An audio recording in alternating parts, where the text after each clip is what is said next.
Welcome to Armchair Expert. I'm Dax Shepard. I'm joined by Monica Padman. Hi. Today we have a very handsome and rugged, yet sensitive and sweet man. Yeah. Joel Edgerton. Yes. God, well, he was a delight. He really was. I didn't know much about Joel, and so I was really happy that we got to know him, and his project is incredible. It is. So, of course, you know him from Loving, Warrior, The Gift, Bright, Dark Matter, but he has...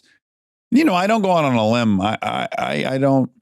I'm telling you right now, this is one of the most beautiful movies I've ever seen. Yeah. It's just sat with me since I've saw it. I keep thinking about it. Train Dreams, which is out on Netflix on the 21st, just in time for Thanksgiving. It is actually, it's a great movie to see right before Thanksgiving because it gives you so much gratitude for the abundance we live in and have no gratitude for. Yeah. And take for granted because it's just a very simple story about someone in 1917. And man, it was fucking horrid. Yeah. So yes, Joel Edgerton, he's great. I also want to say that my heart is broken for Cleto and his family and my friends, the Kimmels. And boy, that's such a bummer. And I send all my love to everyone. Me too. Yeah. Please enjoy Joel Edgerton. Armchair Expert is proud to have Alexa Plus as our presenting sponsor. The all-new Alexa Plus is your smart, proactive AI assistant. Just chat naturally about anything and watch your to-do list disappear. It learns your style and anticipates what's next across Echo, Fire TV, and more. Learn more at amazon.com/new Alexa. He's an armchair expert. He's an armchair expert. He's an armchair expert. Hi. Oh, sorry, I'm a bit late. Nice to meet you. How are you, dude? Good. Hi. Nice to meet you. How are you? Welcome. Where should I sit? Right there. Here? Well, you look very cute in this outfit. You look very relaxed, playful, Yeah, it's a beach good vibes. outfit. And what is your? Let me see your watch really quick. I like the Brightly. Daytona-esque dials of it all. My wife bought this for me. Wow. It probably hasn't been wound. Gorgeous. It is nice. It was made in the year I was born, That's cute. 74. 74. Okay. So it's a very old watch. I love old, like I was in Budapest and I bought a bunch of old watches from markets. So like, Yeah. I thought I wanted to go and get a really like fancy, expensive watch once. Yeah. And I did, and I barely wear it. And the watches I love are these like watches I got for like $50. These Budapest watches. Yeah, like World War II kind of old German and Russian watches and stuff. And why don't you? Because I have one very nice watch too, and I don't wear it ever. Yeah. Why don't you wear yours? I feel like it makes me seem like a show off. I bought it in Tokyo. I was in Tokyo for 2 days, and someone had told me you could get really good, deals on really fancy watches there. And so I went shopping for a watch, and I got it, and I've worn it. I've worn it a handful of times, but I do feel like I'm a bit of a show off when I'm wearing it. You get self-conscious Tall from it. poppy. Yeah, but one of the things I do is I do a lot of my shopping on other men. Oh. I'll see something someone's wearing and I'm like, I think I know where that's from, Double RL. Good job. Oh my God. Really good work. Wait, does this predate your wife? Because in Monica, I was going to save this because you'll be so excited, but his wife is the editor-in-chief at Australian Vogue. Oh, wow. Incredible. Yeah, and my clothing game is definitely upped. Yeah. You got it. As I You have punched an above my weight, obligation. my clothing then punched above my Wow, weight. so you really nailed this. And I'm going to tell you, this was an Instagram. I saw it on Instagram, promoted to me. They know what I like. Yeah. And I found my way to this like 2 months ago. So I certainly would not have known this was Double R a couple months Double ago. RL, yeah. Why are you... I just happen to have seen that shirt and I know this. Do you own it? No, I don't own it. Did it pique your interest? Did you think about? Yeah, I did like it. Are you going to get it now? I feel like I should give it to you at the end of this shirt off interview. your back. Yeah, I kind of do. Years ago, I met a producer on a film and he said to me that when he was a kid, his mum dressed him for his first day of school in a 3-piece suit. Uh-huh. And he went to school and he, I'll start the story by saying he kept asking me what I was wearing, and he asked if he could have a look at the tag. And then 3 days after one of these moments, he turned up on set wearing the jacket that I'd bought and that I'd been wearing 3 days earlier. And then he told me the story. His mum had dressed him in a 3-piece suit for school. All the kids teased him. Sure. Mm-hmm. And he went home crying, and he said, Mum, the kids were teasing me about my suit. She said, well, you go to school tomorrow and look at what all the other kids are wearing, and then come home and tell me, and we'll go shopping for you. Oh, that was sweet of her. And that was when he was like 5, 6 years old. Yeah. And ever since then, what he does is he walks around to other men and he's like, what is this? Like, and looks at the tag. Yeah. And then he goes shopping. And I was like, that's kind of what I do. Uh-huh. I look at what people, and watches is one of them. I hope your wife watches this because I think she will appreciate my outfit. Of course. And she'll know, like Joel knew about me, she'll know right away I for know. you. Well, And you'll know if my wife likes or doesn't like your outfit. And I'll tell you why. Yeah. And I'm not what's her sure tell? when I left to come here, because she was the last person I saw. And I ran into the room to grab something, and she looked at me and I was like, I wonder if I'm going to get an appraisal or not. Yeah. But I can tell by a micro expression. Uh-huh. And sometimes I'll walk in, I'll be like, and if my arms go out, it's basically like, what do you think? Yeah, give me Yeah. And then I get a look, and depending on the look, sometimes I'm already taking the outfit off. Oh, Can you do shit. the look? You're a good actor. It's kind of like a Yeah, that's great. super slight disapproval. Yeah. Disapproval. But she's got great taste, and I think, that's the way I would put it. I think she's got great taste, and hopefully that extends to her choice in husbands. Yeah. Yeah. Well, here, good. I was going to ask this very far at the end after I had warmed you up and gained your trust. But I am curious how you guys knew each other since the 90s, but you didn't get together until 2018. There's like 48 people in Australia. Okay. We all know each other. She used to work at a magazine, Harper's Bazaar. Mhm. And I'm talking about it would have been the late 90s. And I was a young actor, and I just remember meeting her, but I knew a lot of people at the time. And then we just saw each other in social circles for years. And then in the sort of 5 or 6 years before we got together, she'd become very close friends with my brother and his wife. Oh, okay. So we knew each other super good, super well as friends. But were there not vibes Sparks. throughout any of those different encounters? Like, were you doing The Secret Life of Us when you met when she was at Harper's? Were you like already on TV? I don't know that anyone would have looked at my hairstyle during The Secret Life of Us and gone, there's a catch. That's the guy. There's that plume of like fake blonde hair. No, the interesting thing was I had gone through, and I won't go too much into this, but I'd gone through a string of, relationships, complicated ones, some of them. And she was in a very solid relationship for a long time. Okay. That explains things. And so quite often at these dinners, I was being ripped apart by my brother and his wife. Yeah. They were very judgy about Your me and relationship. my approach to relationships. Ah. Sure. And I'm sure they had some good points. That's a good point. yeah. But I will say in hindsight, I often look back on those relationships and go, you have to make sure that you acknowledge that it takes two to tango. You can't just blame someone else for being like terrible to you, although there is one. I was often there was a character assassination. There was a pot shot or two taken at me at most of those dinners. By Nash, your brother. Yeah, just in general. And I think quietly in the background, they people like to talk about other people when they're not around. Sure. Yeah, it's very fun. It all came from a place of caring. I think they wanted the best for me. Yeah. Also, that's this great thing about siblings. It's like siblings tell you exactly what's going on. Oh, you have shit in your teeth. Oh, you look fucking ugly in that jacket. It's just like, there's no threat of leaving. So the honesty's off the charts. And my brother's an incredible touchstone of honesty for me. When it comes to work, anything, he'll tell me straight. Yeah.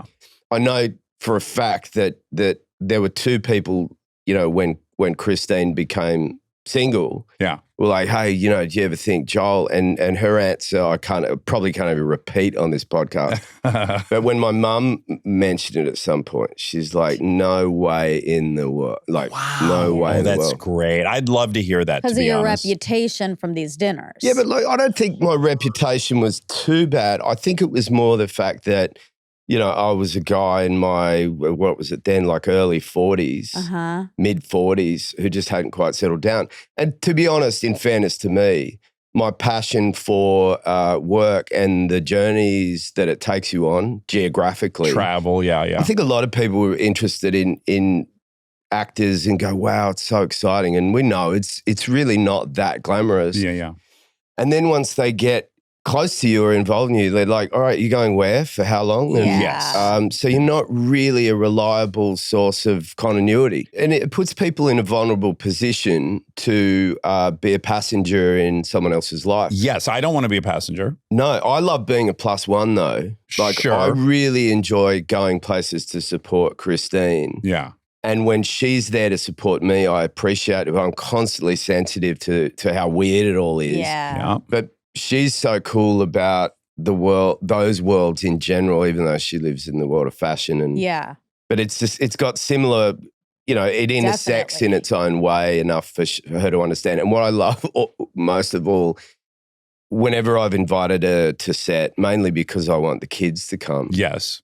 There's like a chance for them to ride, like on train journeys, they got to ride on a horse and cart. Yeah. It's like, can you bring the kids to set? The last thing in the world she wants to do, not because she's not supportive, but she doesn't want to be that person hanging around on a set where she's just like someone standing there not doing anything. Yeah. Well, I was going to say, she has demonstrated that she is an industrious, focused human being, and to stand there and be useless for 8 hours is a rough feeling when you are generally of use to people. And I think what sort of made our relationship work in the early days too was the realization that she'd barely watched anything I'd ever been involved in. So she has great taste. Circles back. Really impeccable good. taste. I had become aware over the years. I remember the first time anyone ever kind of walked over to me in a bar and was like really interested to talk to me, and the realization that the only reason she'd done it is because she'd seen me on television. Yeah. That she had an idea of who I was and a fascination with who I was Yeah. without even knowing me at all. Yeah. Whereas I love when people are disinterested, it becomes even keeled and good. And, I think our relationship works for 100 reasons, and that's one of them. Monica has the same thing as you, Yeah. and I don't get it. Like, okay, yeah, some gal at the bar saw you in something and loved you, so she appreciates the thing you do. Yeah. And she comes over for one reason, but you have your own swag and charisma and value. And so who cares if that's how the door got opened? It's not like unless you have some crazy fear of I'm going to really be a disappointment, let the person down. Who gives a flying fuck why someone enters the picture? This is Monica's issue too. You guys can gang up on me. Yeah. Can you guys put together a cohesive reason why that's an issue, that someone is aware of you before they meet you? Well, yeah, it's hard to articulate. It's a trust issue, right? It's like there's a built-in mistrust. It's more that I sort of mistrust somebody who is taken with the allure of you because they have an idea of that fame is something special, or that notoriety or a profile or whatever you would call it. Okay, great. So That now we're makes sense. parsing it out. That's an issue if someone wants to be in the spotlight. But let's say like you and I, did you see her? Yeah, Joaquin. Joaquin, but even Scarlett Johansson, unseen. Yeah. Afterwards, I'm like, I'm in love with that robot too. I understand exactly why he feels that way. Or after seeing her and name the movie when I was younger. Yeah. And if I saw her at the bar, I definitely want to go chat with her. And then she'll either really live up to my thing or she won't. But she can't. That's the problem. She as her can't. I mean, she is her. She is Scarlett. She might exceed it. You have your own relationship with her in your head. That's a fantasy. That's like the best case scenario. No real human can live up to that. And so it is a disappointment. Oh, this whole idea too of like never meet your heroes is an interesting one. But you know who really kind of gets me excited, and I'm not talking about, and this is separate from gender or attraction or any of that stuff. actors have never really been the thing that got me jittery. Sports people. There we go. Athletes. I met a bunch of like old school famous tennis players, and I remember getting nervous. Yeah. And this is a weird one. I don't know if anyone out there will know this one, but I was obsessed when I grew up in Dural with, of all things, pole vaulting. Okay. I used to cut down a sapling. I put a. You wanted to be a pole vaulter. I wanted to be a pole vaulter because it was right around the time of the '84 Olympics, California Olympics, and put elastic between two trees, get a sapling, drag my mattress out into the lawn. Okay. It's tiny bullseye for you. Yeah. A mattress. Yeah, this you better sounds very stick that fucking dangerous. landing. And Sergei Bubka was the greatest pole vaulter of all time. He never won a gold medal, but he was like world champion. He won the world championships and he held the world record and blah, blah, blah. I met him when I was like 32 years old and got to shake his hand. He's only about my height. Oh, really? But he has the hands of like Andre the Giant. Oh, wow. It was like he'd stitch someone else's hands on it. I was like, I know when he can hold that thing. God. That was probably the most starstruck I'd ever been. Yeah. Sergei Bubka. I like that. I was obsessed with the Romanian gymnasts. Yeah. Same thing, where it's like, I met Nadia Comaneci. you did? I met Martina Navratilova, and these people all got me far more excited than anybody I'd ever met before. Yeah. Okay, this is juicy. What?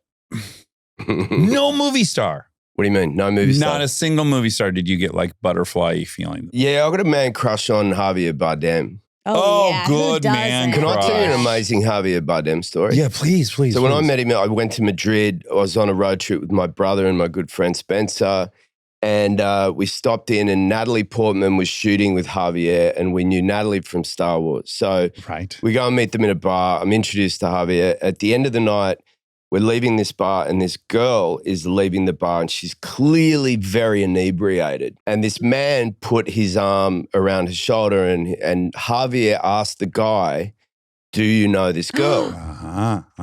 And he's like, yeah. And I'm just walking home. And Javier said, well, with all respect, we're going to walk with you and make sure that she gets home safe. Yeah. And so all of us walked with Javier because we're like, this dude is amazing. Yeah. Or even having the thought That's and the inclination to protect this girl. Aw. And the guy was being honest, but Javier just was making sure. Yeah, double check. And we would have walked would have been about 1 kilometer winding through these streets of Madrid to make sure this girl got home safe. And I remember just thinking, this guy has character. Yeah, unbelievable. Oh, I love him. That's a great story. Oh, and he's already so sexy. I know. You sprinkle that on top. And he's a protector. Oh, of my God. There are strangers. people like him that I really, really admire. Yeah. But that almost sounds like you admire his character more than you admire him as this like flashy actor. Yeah, I think I remember when I met Sylvester Stallone, I think this is partly because, you talk about childhood dreams. Like, yes. My favorite actors when I was growing up as a kid were Harrison Ford. Most of the movies were about guys with muscle. Absolutely. So Arnold and Sylvester. Yeah. And I remember doing one of those weird round table things with a bunch of actors. And I've never seen so many already successful actors get so giggly when Sylvester Stallone walked in the room. They were all like, like everyone was shaking. Yeah. The power of that guy. Oh, yeah. I think I'm obsessed with muscles, and I don't know how I could have grown up in the 80s. You've got muscles. I just cuddled you on the way in. I've more free time now, so I can develop my muscles. But yeah, it all starts with, dude, I saw Conan the Barbarian at a drive-in when I was probably 8. Yeah. And I was like, what the fuck is this? I didn't have those magazines. Who He'd is never this been on dude? TV. I'm like, this is crazy. That's a real person. Yeah. Yes, I loved it. Did you love Road Warrior? I mean, you're in Australia. My brother and I were obsessed with Road Warrior. Yeah, we called it Mad Max. First one was just called Mad Max. Well, but that was Mad Max but Road Warrior. Warrior's got colorful and over the top. Mad Max is like a straight good movie. Road Warrior is more of a fun comic book. Oh, the second one you mean? Yes. Yeah, Mad Max. Yeah, there's 2. Mad Max, and then there's Road Warrior, and then there's the now ones. Then there's Fury Road. But now have you seen the Tina Turner one, Mad Max 3, Beyond the Thunderdome. We We don't need another hero. Boom. The fact that she worked Thunderdome into a song and it was a hit is almost impossible. She Her was, outfit in that with the chainmail. oh, yeah, and Master Blaster. Master Blaster. Yes. because the little guy sat on the big guy's There's shoulders? something so incredible about rewatching that film now, which I saw it again maybe about 3 months ago. Oh, really? Because I remember thinking, okay, the first one's very austere. Second one just gets crazy with the whole kind of like, what's that great line of Mel's where he's talking about there's only one man who can drive that truck out here, and Yeah. where there's the whole full-on road chase, which is more reminiscent of the new ones. Yes. But Beyond Thunderdome just went kind of crazier, and it was a little kitsch, or it felt a little kitsch. And then rewatching it is kind of extraordinary. There's the whole Boeing 747 that's crashed, and the kind of wild children that are kind of living out there. But that film is amazing. They're all amazing. George is amazing. George and Baz Luhrmann, for Australian filmmakers, are the two guys that they dream big. Enormous. Yeah. Because most Australian films live in this sort of $2 to $5 million margin. Yeah, there's not the market to fund big spectacles. No, but you're very limited. These guys are seeing the world as their canvas. Yeah. They're making, like Baz is making Gatsby in Sydney. He made Elvis in the Gold Coast, and that's his new playground. So he uses Australian technicians, Australian actors peppered throughout, but creates these big worlds and does it in Australia. And George, for the most part, does the same thing. The Blu-ray of Road Warrior, the second film, has a little doc on it. And I don't know if you've watched it, but it's spectacular. There was you'll remember the huge semi crash at the end. Mm-hmm. They told the stunt performer who did that crash, you need to prep for surgery before the my God. So this dude had done a full prep for surgery in anticipation of getting airlifted to a fucking hospital. Like, just anesthetize yourself, then do the stunt. Yeah. You've seen the one where the guy clips his ankles on the thing? breaks his legs on He clipped his ankles here, both ankles, but the break happened up here. So he broke both femurs after tapping both ankles. The guy that did that did stunts on a short film. When I first started out, I used to short films for the Australian Film, Television and Radio School, where actors from drama school would go and like get to be in these short films. Yeah. And the stunt team turned up, and it was the guy that had done that stunt, No. Grant. Oh, wow. His name was Grant, and his two sons had become stuntmen. Yeah. The week or two before, he'd had a light plane crash with his son, one of his sons in it. Ugh. It was one of those things where you sit and it's just a propeller above you. And he and his son had a crash. And so that had happened. His other son had broken his leg doing a abseil from the Harbour Bridge. And so the stunt team turned up. They're all part of the same family. They all had broken bones, and they were all trying to drag a crash mat. I'm like, and my brother was doubling me in that. Which has doubled me in so many things, but it was just funny watching the stunt team all trying to drag a crash mat and go, you're already broken. One of the most terrifying things I've ever seen is my brother getting painted up with fire gel to do a full body burn. And the weirdest thing, I've seen it 3 times, and one of them was on a really weird Western that we made in Santa Fe that myself and another guy helped rewrite. It was a very complicated film that fell apart and then found its way back up. And one of the rewrites we'd done was that all these guys get burnt in this situation. And my brother then got a job on it. So I realized, like, I had written this scene. Oh, God. That now my brother was like, yeah, I'll do that. Yeah. I'm sitting there watching him getting painted by these people. And stunt guys, for all the craziness you think that they engage in, they're incredibly good physics brain thinkers, a lot of them, in terms of the dynamics and aerodynamics of things. Yeah. Very meticulous. And they really care about each other. Yeah. And the quietness that descended as they were painting him and making sure that it didn't go beyond a certain point, talking about how long and what the process and who was going to bring the fire blanket. Oh, and I remember just being terrified. I would have felt culpable. Yeah. That's a good thought process for all of us directors to think about when we're asking people to do stuff like, what if my brother was doing this? Do I have the same opinion about this? Yeah. I do. It was really, I mean, that's a whole interesting conversation about the pursuit of like creating, life is more important than fiction. Is taking care of each other on a set. It's amazing how much people are sort of suddenly kick bollock scramble on a set. Yeah. And we all know the big stories that have made the headlines about people losing their lives or becoming brain damaged in movie sets. And every now and then you see it. I had a cinematographer recently in Chicago, and there's this big scrim and the wind was kicking up, and he just kind of kicked off in this really assertive way and said, we don't need to be doing this. And everyone first was like, well, why is this guy getting all curmudgeonly? Yeah. And then all of a sudden you realise I think he'd been involved in a situation before where someone had got hurt, and everyone then was like, good for you. Like, it's no one admirable. needs to have something It's fall very on their head. Javier Bardem. What do we think it is about men and women, but mainly we gotta be realistic. Mainly men being very attracted to this, to stunts. It's rites of passage. I'm fascinated by this, and when my blood boils, when I see red, those sort of cliche expressions, but my inclination is to be very peaceful, and I like to think I could handle myself in a fight, but I feel the inclination sometimes when my blood boils. I always shy away from it. But I'm really interested in the world we live in now, where there's sort of almost this line we don't cross. We're all part of society. We like to be civilized. And we know that to step over that line means we sort of do something that's uncivilized. Mm-hmm. But it's crazy watching what I call like middle class, rage.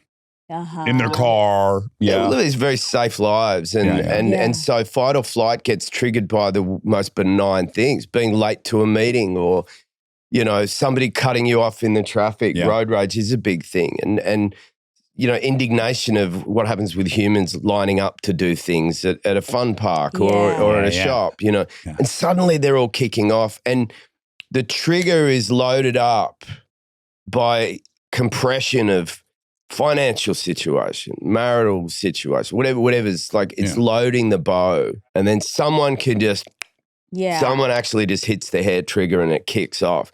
And it's like this primal rage that exists, particularly in a lot of men who don't know how to manage it. Mm-hmm, mm-hmm. And it's almost like a blindness comes over them with this sort of feeling. I'm fascinated by it. I was going to say I love it.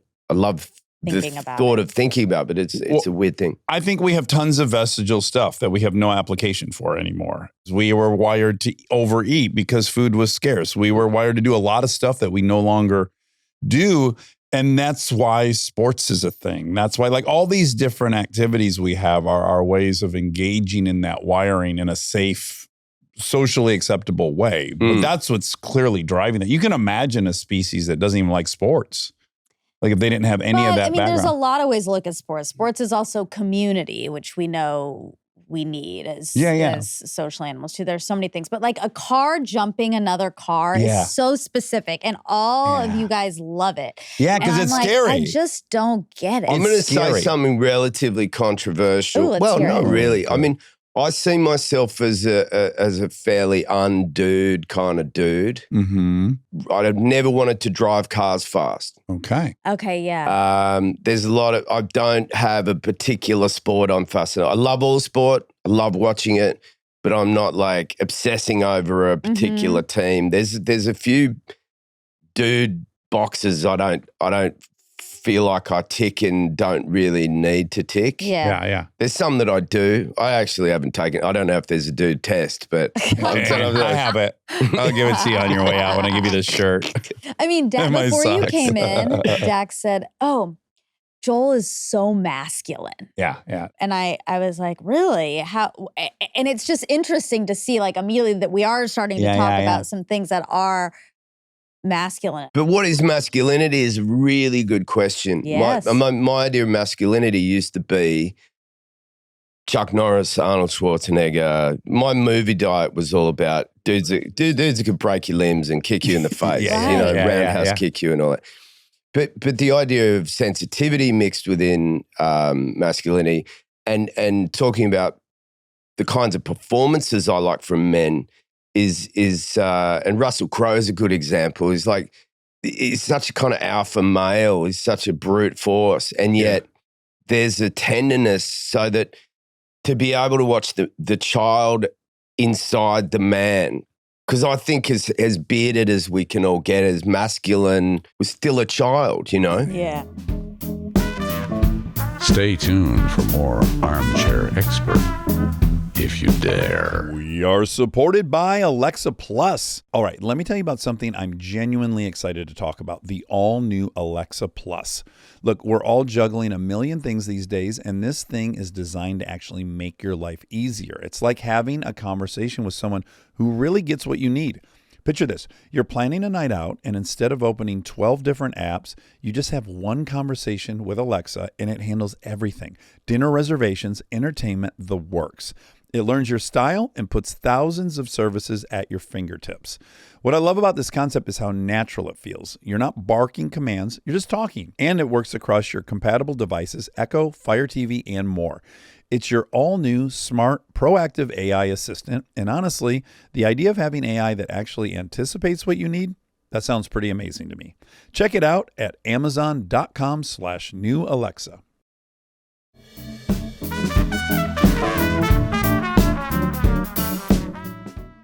Did you watch Chimp Empire? No, I haven't. No. It's great. But yes, you're nailing what was the thing that made that not just a fun rubbernecky look at chimps warring was they follow the alpha male a ton. And you come to realize like the alpha male's not allowed to groom anyone. He only gets groomed. Oh, he's not allowed to get the hors d'oeuvres off each other's heads. No, it's like, you know, how they're signaling status. So he only gets groomed. And he has to be fierce at all times. There's two males that are trying to actively kill him. Mm-hmm. And then they have these troop on troop wars 3 times in this movie. And he's got to be first one in. And they're outnumbered. And that's his role. And then the weird thing that alpha male chimps will do is they'll take on orphans. There'll be an orphan baby and no one will claim it. And this alpha male will claim it. And he spends his whole time just like grooming and being so kind to gentle. This thing. And I was like, that's the heartbreak of this role. It's like, he wants to groom and be emotional and be tender and nurture. And his role just doesn't allow for it.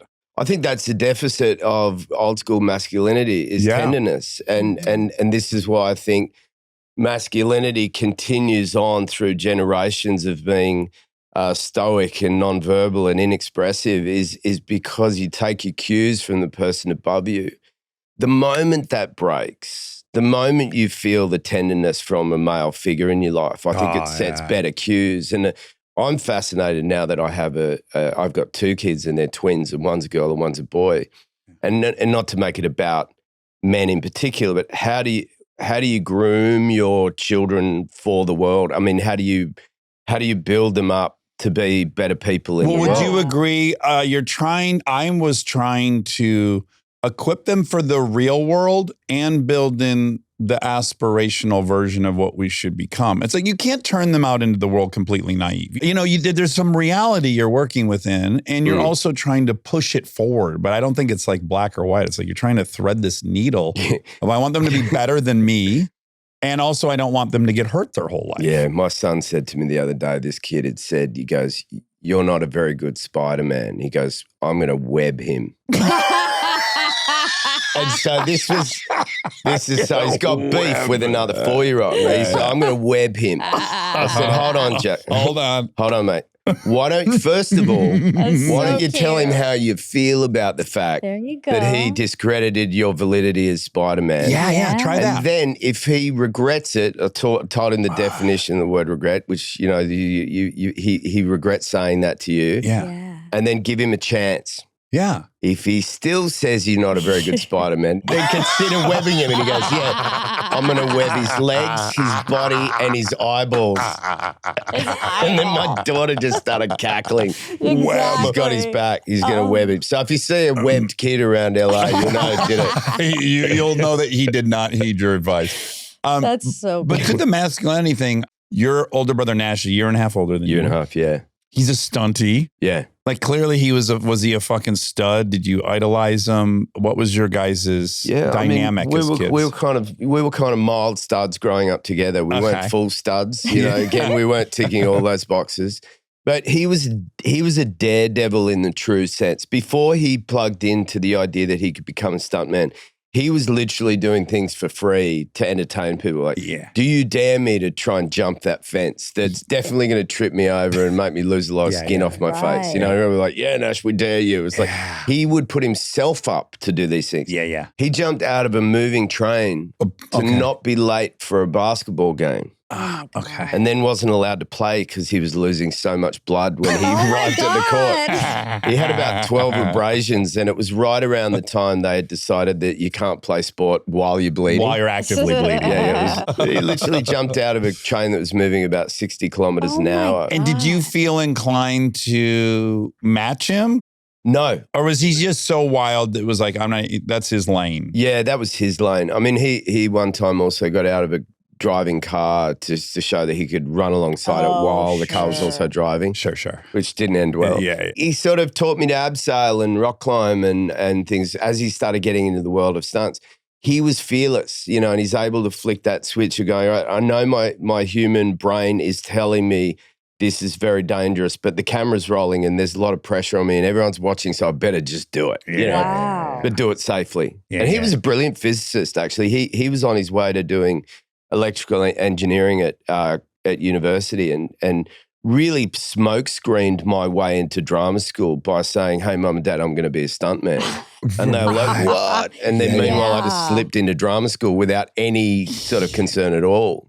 Wow. Dad was, he developed land. Is that what he did? My dad. Yeah. Yeah, my dad is still is a property developer. At the time that we grew up, my dad was starting a law firm. He looked like a hippie in a suit. He had really long hair and a really shaggy mustache. And he started a law firm in a town 20 minutes from where we live. Was he a lawyer? Yeah. Oh, he's a property developer, but he had a law degree. He was a lawyer, and then he actually retired at the age of 40 from his law firm. Oh. Kept topping up his law degree each year. I think he still does it, and he still can practice law. But he realized he was just doing contracts for everybody else. He's like, why not just do the contract law for myself and make more money being a property developer? You said once in an interview that you wanted his attention. Oh, yeah, still do. I think I still will after, lo and behold, after he's gone. Was he unavailable? Was he busy? He was busy. Okay. Or was it hard for him to express that kind of... My father is incredibly astute and sentimental and has a very beautiful softness to him and a massive heart. He can appear quite stoic. Mm-hmm. He can also be very funny, and he was a real performer when it came to it. Like, I mean, he always had a microphone in his hand. If people wanted my father to make a speech about things, he's gifted the gab, if you could call it that. It was incredible. He's just a real raconteur, and I think he's the one, even though he wasn't in the profession of storytelling, was the reason my brother and I saw maybe a chip off that block as a way of kind of, my dad was a performer. Does he get an enormous bang out of watching you guys perform for a living? Yeah, and look, you know, as sometimes goes with the difference between mums and dads, an essay of words from my mum, the same thing can be communicated with just a touch of my shoulder from my dad. Right. And I have to say, occasionally I feel guilty about the fact that the way I view these relationships is like, mum, you know, I've got my mum. She's like, I know she loves you. She's my biggest fan. Yeah. And it's just the child in me, because when I was a kid, I was always around my mum and my brother, but my dad was trying to make a life for the family. So, and as a kid, you don't understand economics, right? Right. Yeah. So I was like, got to be good at sport, because he'll turn up at sporting events. It turns out I wasn't that good at sport. I was always very middling at everything. But if I did a play, he would come, you know, because you can't not come to your kid's play. You really got to show up for those. And so I think that sort of became the start of it for me. And I do feel this weird and unnecessary need to feel the pride of my dad, even though I have it in spades. Yeah. It's like an engine that will constantly refuel itself no matter what I say to it. Yeah. Your brother maybe too. Maybe that's part of the daredevil element. Like if I'm doing these crazy things, he's going to have to look. My brothers, it's interesting how two siblings can grow up with the same series of events with just 1 year's difference or whatever. Yeah. And interpret things very differently. I'm always fascinated by that. And I think my brother's engine is sometimes defiance, whereas mine might be the craving of like, look at me, look what I can do. Yeah, approval. My brother's was always like, how could I ruffle his feathers a little bit? Yeah. And I don't think he's actively thinking that way. It's all this subconscious stuff. But yeah, my brother and my father, are so similar in many ways that they clash. Yeah. And I remember some really like drag out arguments, like, on family holidays. I remember my brother and I making some late night stupid like music video when we were like late teenagers. We got a hold of the video camera. We were doing Bohemian Rhapsody or something like this and dressing up and pretending to play guitars on baseball bats and stuff. And my dad came down in his bathrobe and he's like, your grandmother's sleeping over there. And he just started yelling at us. And my brother he's turned the volume down and the video camera's still playing. My dad's in the background yelling at him. And then as dad's yelling at him, Nash turns to the camera and keeps mouthing the words of the song. And then dad leaves. And my brother couldn't help but say something, which brings him back. Yeah. So he liked just sort of antagonizing a little bit. So and not to, say anything bad about my bro, I just think that he's one of those people who likes to, like you said, do you dare me to do this? Yeah. I think there's something beautiful about my brother that goes, if you think I can't do something, I'm going to show you that I can do it. Yeah. And he taught himself everything.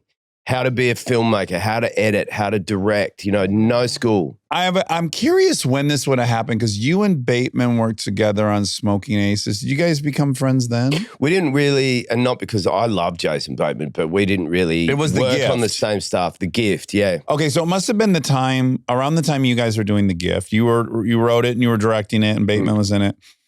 It had to have been him that showed me this short that your brother made. Spider? If I'm remembering this correctly. It's like all set in a car. Yeah. And there's like this crazy car hit, lock off overlap shot, which is like so fucking startling. Yeah. And it was kind of innovative at the time I saw it. And Bateman's like, yeah, this is Joel's brother made this. And I was like, oh, the brother's like fucking clever as hell. Like my brother's the reason I became a filmmaker. I mean, I would write and act. He was a stunt guy and then he became an editor and a director. Yeah. And we call him the film bully. As in, like, if you came to him and said, I've got this idea for a movie, he would just keep bullying you until you made it. Yeah. He'd encourage you to go, stop talking about it, just set a date, start doing it. Yeah. So rather than discourage me from stepping on his turf, he was like, you got to go do it. He can do the most extraordinary things with no money because we never had money. Yeah. There's a great short film he made called Lucky where he wakes up in the trunk of a car. Yeah. Breaks his way out of the trunk of the car and realizes no one is driving the car and the car's going about 100 kilometers an hour down a desert road. Uh-huh. And he has to break into the car to stop the car. Oh, wow. Yeah. It's a 2.5 minute short film. So here's what happened on the day. They realized they needed a shot. He wanted a shot 360 degrees around the car to show that no one was driving it. Yeah. Now, nowadays, you could just go and get a Waymo, right? Yeah. They couldn't work out how to get the stunt guy hidden in the car. They tried him lying on the ground. They tried, him just sort of lying there with a radio. And eventually Nash goes, cut the car seat out, rip the foam off it, and build the car seat around Tony, the stunt guy. Wow. And you watch that film now and there's an entire moving shot around the entire car and you're like, no one's driving it while Nash is on the roof trying to climb his way in. And it was just Tony with two eye holes in the, and he's driving the car like this. And if you did that properly by scrubbing it out in post, that would have cost thousands and thousands of dollars. Nash is that guy. He's a problem solver. He's an analyst. And he has what I think Spielberg has, which is sort of a balanced left and right brain, creative brain, business brain, creative brain, science brain, Yeah. Yeah, wow. Okay. I want to touch on your career a couple places. One is, how do we go from TV in Australia And you won for that show. Secret Life of Us. Yeah, you won an AACTA award. So you were recognized, obviously. How do you go from there to Star Wars? That's pure luck. I see career as sort of a combination of hard work, whatever you can provide on a talent level, plus some occasional like bumping into good luck. Yeah. George Lucas came down to Sydney and he wanted to make 2 of his films there. And the unions are basically like, well, you got to use some Australian actors. So local hires. I just happen to have also the luck of being, you could imagine the physiognomy or the right sort of resemblance to a young Phil Brown who played Uncle Owen. And I got the job. And that was the thing that allowed me to come to LA for the first time. Now, what was your demeanor like? Because you do that Star Wars, and then 3 years later, I guess, you come and do another one with George. And I guess I forgot he directed those 2 immediate ones after the first 3. Yeah. What was your relationship with him on the first one versus the second one? Had you come in with more confidence? And I mean, the episode 3, I'm in for like a minute, and I was part of a reshoot section because I had been off shooting King Arthur in Ireland. Right. And the weirdest thing is I got to go to Skywalker Ranch, stayed in the Kurosawa room, and I shot one day, and there was sort of a conveyor belt of pickup shots being done. Yeah. So I'm in a green room, not much bigger than this, and Chewbacca and his son are in there. Who? Chewbacca. Oh, Chewbacca. Chewbacca and his son. They're about to go in and do their pickup. So I walk in this room and there's Chewbacca and his son just sitting there waiting for their shot. And then I was in there, and then I think, amazing. But on the first one, I was so nervous. And I had the most incredible time. This weird moment where we're in Tunisia and George was in his tent about 400 yards away because they're doing sort of a big wide shot, and they were down low in the Uncle Owen kind of underground house. And I was coming out to meet Anakin, and I had been working on the droids, and I had, a sort of a moisture farmer's screwdriver. And I was like, just to bring it into the real world, I should just maybe have a rag that I'm wiping my hands before I shake his hand. Yeah. But I felt like I hadn't done many movies. I was like, probably should ask George if that's okay. Yeah. So I asked Nate Dare, I said, could I speak to George? And I went, yeah, Joel wants to speak to George. And then I realized he was going to have to walk 400 yards or like 200 yards. So I was like, I better go meet him up there somewhere. I tried to get halfway and I was like, fumbled my words. And I was thinking, and the rag and, what do you think? And he just goes, sure. And then walked away. It's like, I'm such an idiot. Helped him get his steps in though, But in rapid order, you kind of, you start your career in kind of a unique way where you're, and I don't want to say start, you've been working for a while, but in movies, you start with like, you're in shit with pretty heavy hitters right away. Right? I mean, like Clive's a fucking animal, right? Clive Owen. Yeah. How are you doing around that? For the most part, I've sort of, been like Scottie Pippen, you know what I mean? Played support to some incredible actors and it felt like a very safe place to be. Do you think being a little brother helps in that situation?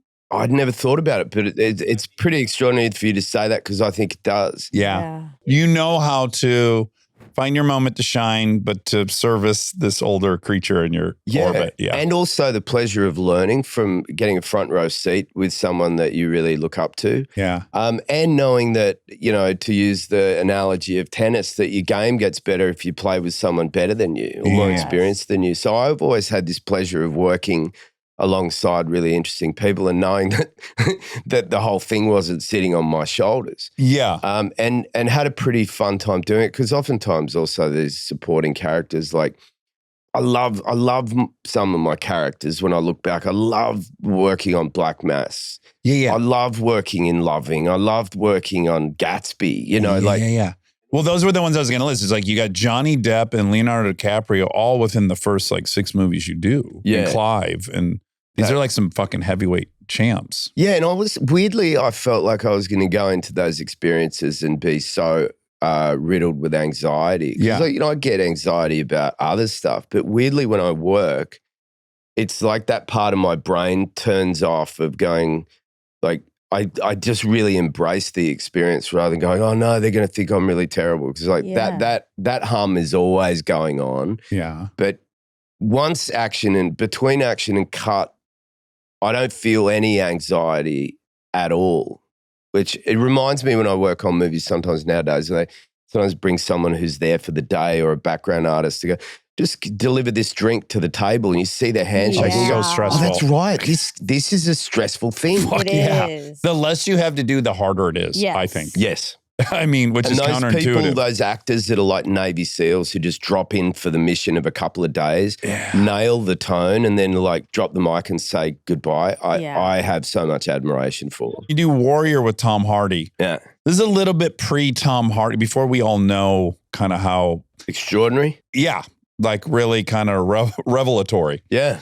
Before I worked with Tom, I think one of the only things I'd seen him in was Bronson. Yeah, what a fucking movie. And I was like, who is this Oh, dude? He's yeah. fucking fantastic. Very Chopper-esque, yeah, but in its own way. for sure. Like definitely. But it's weird that those two, that genre somehow has given rise to a few of our really like powerful, fucking Eric Bana and that. You're like, okay, who's this guy? I know, man. That performance is extraordinary. I just did a movie in Australia where I really tuned things up to 11, I call it. And I played a prisoner with a full set of steel teeth. Yes.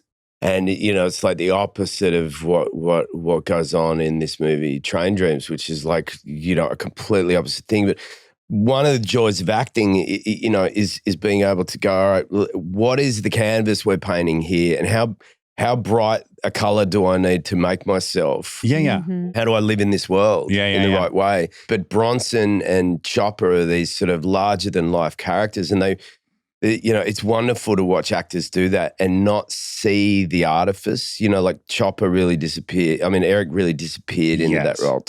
It's like over the top and subtle at the same time, which is like this kind of impossible. Yeah, I call it the Nicolas Cage, where, in certain performances of his where he goes so big, but it comes from a place of honesty. He's somehow grounded it.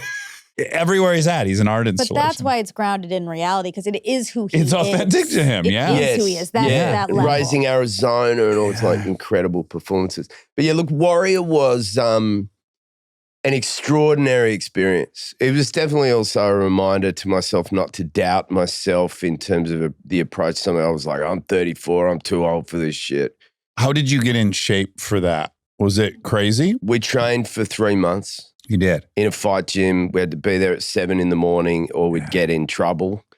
I was never late, so I don't know what in trouble meant. Okay. In trouble from Gavin or someone else? From the whole fight crew. Oh, sure. Okay. Yeah. And then we'd go and eat lunch all together and then come back and lift weights in the afternoon. Yeah. And that went on for 3 months. Did you love that period? I loved it. Yeah, that kind of discipline feels very good, doesn't it? And it felt like it reminded me that some jobs you can fake and some jobs you can't. Yeah. And it's really good to know try and find the 10,000 hours of familiarity so that you can concentrate on the relationships within the film rather than turning up on the day going also like, oh, how do I punch a person while also, looking sad? Yeah. That was such an extraordinary experience. Gavin O'Connor, the director, taught me a really valuable rule as a director, and I'm always observing directors when I'm working, is that he treated every single scene, even the most interstitial scene, as the most important scene in the movie. And I remember thinking, oh, that's really interesting, because as actors often we go, okay, these 4 scenes are the big ones. Even for your fight scenes, you're like, okay, I got to be on my diet for those 4 days leading up to that scene. Like a lot of it has to be mapped out. There's a scene with Frank Grillo and I just before I'm about to fight for the first time in the big tournament. And it was written as 1/8 of a page, just the guy coming in and going, 5 minutes, guys. Yeah. And Gavin just sent the whole crew away and he goes, all right, let's make this scene worthy of being in the movie. And talked about it, and I was like, oh, this is cool. This guy's seeing every single frame as important as every other frame. Yeah, I like That's that. awesome. I want to talk about Train Dreams. So I watched it last night, and I have to watch a lot of stuff because we have a lot of actors. And it's been a minute since a movie got me this much, where it's like I watched it, I loved it, and then I just have not stopped thinking about it. And then I came in and told my wife the whole plot. And I just have been ruminating on so many things about it. And then as I'm researching, I'm realizing that the director, this Clint Bentley, had co-written Sing Sing, which was another movie that had this kind of similar beauty to it. That movie is kind of extraordinary and unorthodox in so many ways, how patient it is. Yeah, so let's set it up. It's well, the first year we're given is 1917, but you're at that point probably 30 years old, or you're 20 years old, or so, it's 25, whatever it is. Yeah. But your character showed up in a town as an orphan and just kind of stumbled along until he found employment in logging and in bridge erection, working for the railroad. And it's just a very simple, quiet, slow existence. Yeah, it's a celebration, I think, of an ordinary life. Yes, in the most like heartbreaking and tragic and impactful way. I cried several times during it. But you're outside in these forests. You were shooting. Were you shooting in Idaho? But no, we were shooting just across the border in like outside of Spokane. Okay. Right near the border of Idaho. Yeah. Okay. Northwest. And it's just beautiful. There's this like, enormous trees, and the severity of life then is so present, right? The fact that you guys are logging, you're cutting down these enormous trees with the fucking saw that is like this, and the notion that you're doing that 12 hours a day. Yeah. And living out there. Yeah. Is so brutal. It was an incredible environment to shoot in, and you know, and weirdly, you know, you look at this film, it's a period film, and there's so many things it's based on Dennis Johnson's novella of the same name, Train Dreams, is you've got these themes or these sort of incidences in it that feel so relevant to today. It's this sort of idea that the world is moving too fast for these people. Like, you know, where technology is like these people harvesting the earth for these sort of trees, not knowing what the outcome of that is going to be. The kind of misuse and mistreatment of immigrant workers, and, you know, them being sort of torn away or kind of like thrown off bridges for very little reason. The expendability of all of you. Yeah. Present. But also this idea, I think, which is interesting to me, is like, you know, I'm a husband and I'm in love, and I have 2 little kids, and being a dad is the most epic thing that ever happened to me so far in my life. And the ideas within the film at some of the darker moments of losing the people that you care most about. Yeah. These things are so Shakespearean in our own lives, and yet I don't know that we often look at our own lives and realize how big they are, how full they can be, and how many peaks and troughs exist within them. Because we're wired to watch movies and go, we're going to watch movies about astronauts and generals. But to go to the cinema and see a reflection, even though it's about a logger, going, I know what that feels like. And in this film is like, I mean, you're a dad too. This is my greatest fear. Oh, of course. And so when I told my wife, who doesn't love to go to places like Spokane with the whole family when her work swells around places like New York and London, but she gets when I care about something. And I tried to tell her the story of what happens in the movie. Yeah. And I'm going to get it now. Yeah. When I get to the point about stuff that happens to my character, I couldn't keep talking. And she's like, all right, I guess we're going to Spokane. Yeah. It's crazy. But you meet Felicity Jones. Yeah. What's her character's name? Oh, Gladys. Gladys. You have a simple life, and it's not about, in fact, like, again, you're so masculine and rugged in it. And I believe you have been working in this logging industry. You pull that off so believably. In the baked in architecture, I'm expecting is like, this man who's so strong and capable will eventually stand up to somebody and beat the shit out of somebody and be heroic in some moment. And I love that. No, that's not really life. You observe a lot of stuff that you wish you kind of could prevent, and you don't have the gumption or whatever it is. You just kind of witness a lot of sadness and heartache, and that you don't rise to any occasion. You just kind of go, wow, okay, that's the world, I guess. This is the reality of planet Earth. That guy got thrown off a bridge, okay? Yeah, now I feel guilty. But this love story is captured so beautifully between you and Gladys. And then you have this little girl and she's just heartbreaking. That little kid was so fucking good. Little Katie, yeah. What was she, 3? She was like 2.5. They were twins. You know, when you go on the movie sets and you have like because they can only work for Mary-Kate and Ashley. Yeah, they might be future designers of great clothing. yeah, they might have an empire coming. They'd be nice to them. You should invest in them now, like Better seed stay in money. contact. Yeah. That's right. We had twins, and one of them was disinterested in everything, and the other was very playful. So Clint would be like, you know, be like, which one do we get for which scene? You know, that's like, fun. Yeah. That's fun. Stay tuned for more Armchair Expert, if you dare.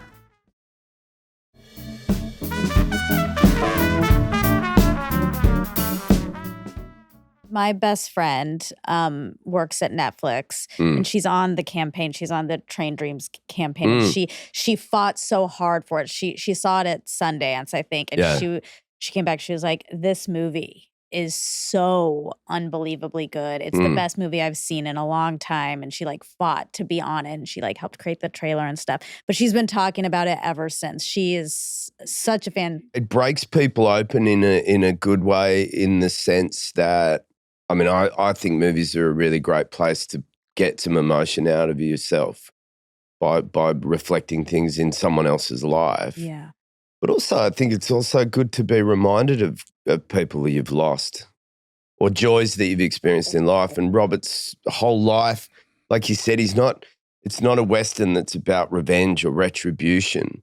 It's about the world punching him in the stomach and him finding a way of getting back up and breathing keep moving again. forward. And the kindness of strangers that help rebuild us, like the forest regrowing after a fire. And I find it very moving and very personal. And for all of the Gatsbys and Black Masses I've ever been involved in, where I think my whole pursuit has been, how can I make people believe that I'm somebody I'm not? Yeah. And I've always been terrified about being myself on screen. Well, I was going to also add, you have almost no dialogue in this movie. Yeah. And we become so reliant on expressing how we feel through words that really it's going to have to be in your eyes. Was that scary at all, or did you look forward to that? I sort of looked forward to it. I'd been through the experience of making this movie with Ruth Nager that Jeff Nichols had directed, called Loving. And my character in that, it's funny, like there was a real life character, Richard Loving, and he barely said a word. I mean, he was interviewed numerous times. His wife would do the talking and he was so inarticulate. Yeah. Jeff, in the first week, when I always go up to a director in the first couple of days and go, look, do not be afraid to tell me where I'm steering this thing wrong. Like, I have no ego. Just help me out here.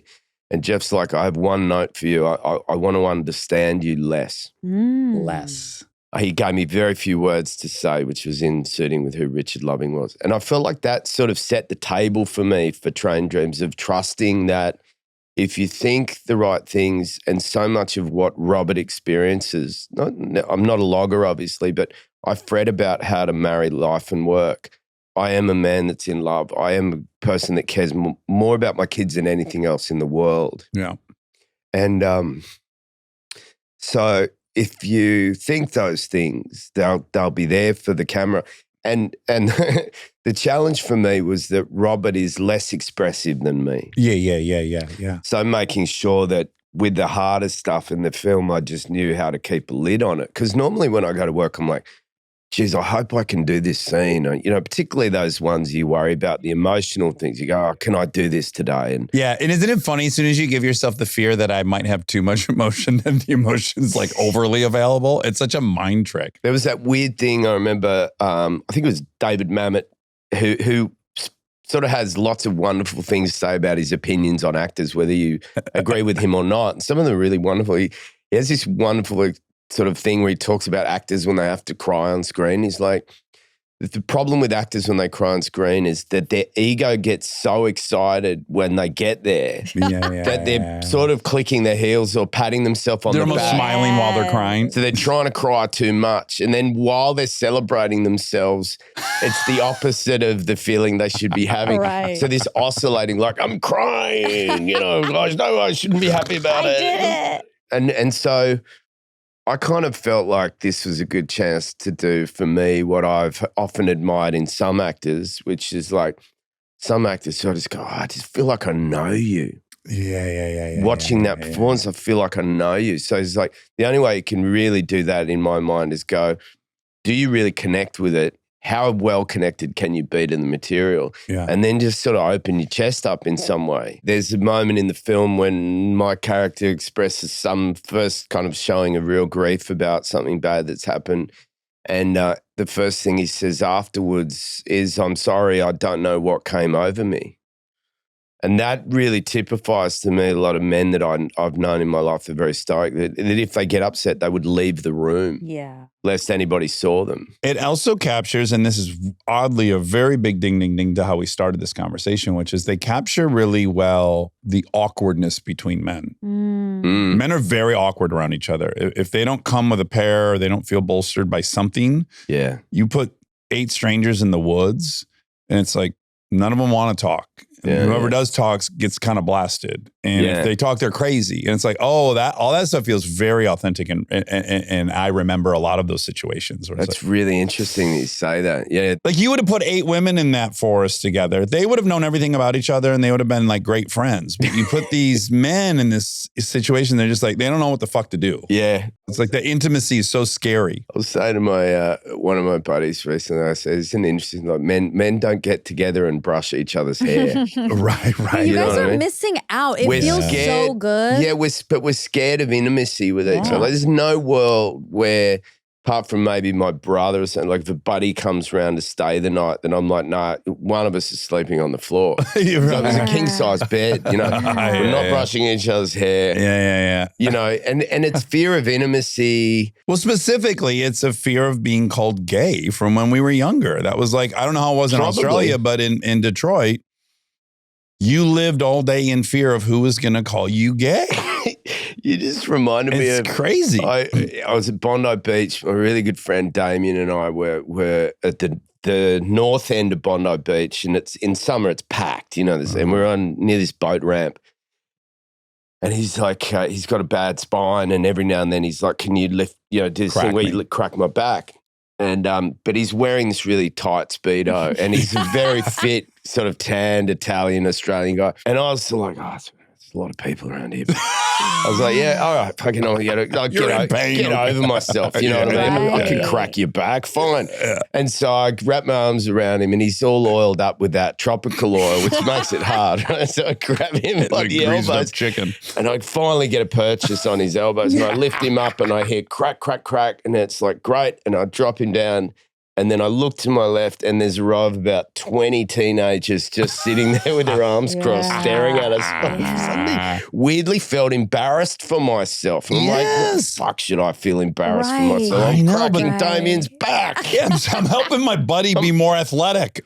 I'm an unqualified chiropractor. Go fuck yourself. Yeah, it's just in there. It's innate. And it's because it happens to you. You get called these names nonstop when you're a little kid. But also... who cares? Oh, yeah. I do sleep with my best friend in the same bed. You do brush it. Oh, yeah. He brushed your hair today? Dude, we've snuggled when we were younger. We're both straight, didn't have dads around. We're like, yeah, I need some male affection. Let's go for it. But I think that was very fucking unique. Where I'm from. You probably weren't telling people. No, we didn't go to school and be like, we had the best. Snuggled. We watched Raising Arizona. We kind of were snuggling. My mom asked me on the side, like, if you guys are gay, you can tell me. Like, even my mom had to say, this is welcome. Mm-hmm. But if she walked in and you and Callie were brushing each other's hair, it wouldn't even cross her mind you're lesbians. No, it would not. Do you watch Couples Therapy? Have you ever watched that show? Oh, it's a fantastic show. Incredible. It's a reality show. Yeah, but with a real therapist who's amazing. And real people put themselves on the slab to be talked about. Yeah. Yes. They don't have that pixelated face and the FBI voice. No, they're there. They're there, They're front and exposing center. themselves. And there was this one couple and this one man who had this huge secret. He was carrying this huge secret the whole season. He like wouldn't share it. Finally, he shares that in college, his friends like walked in on him or saw him looking at male porn. Right. And it was like, this incident was chipping away at his soul. Like it was such a and like it had grown into a green moss inside of him or something. Yes. And I'm watching and I'm like, that's the secret? That's for me as a woman, that's crazy. But it's an immediate ejection. It's an ostracizing from all males in your world. You're like a man without a country. Yeah, it made me feel very, very compassionate and sad for men. I'm like, that one thing has caused this man to go on this trajectory his that whole kind life. of pressure put on yourself. Yes, it's so unfair. Yeah, I hope it's lessening. It feels like it is. But I feel like I came up in peak. It also depends, like you got the map of the world behind you. I'm sure you could just like point anywhere and go safe, unsafe. Yeah. Like as in safe to kind of, you know, be openly kind of whoever you want to be, whatever that is. Or, you know, and not fear certain things. I know that we like to think in LA and New York and Sydney, you go, like it's good. You could be whoever you are and your choices about whatever are fine, or the color of your skin is fine, or your gender preferences are fine, or your personal pronouns are fine. Literally 10 miles down the road, you'd be keeping a secret. I went to, when I was making this film Boy Raised, which is about gay conversion therapy. Yeah.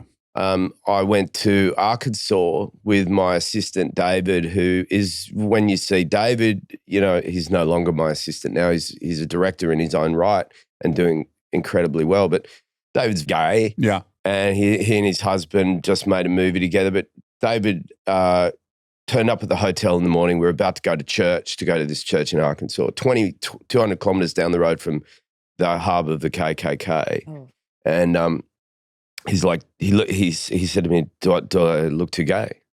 Should I change my clothes? Yeah. And I started going, yeah, maybe. And I was like, you know what? Fuck it, no. Like, you know. Yeah. But he was afraid walking into the church. Yeah. That there were people carrying guns at someone. Yes. And it was an overblown fear, but it also was tethered to something real. Yes.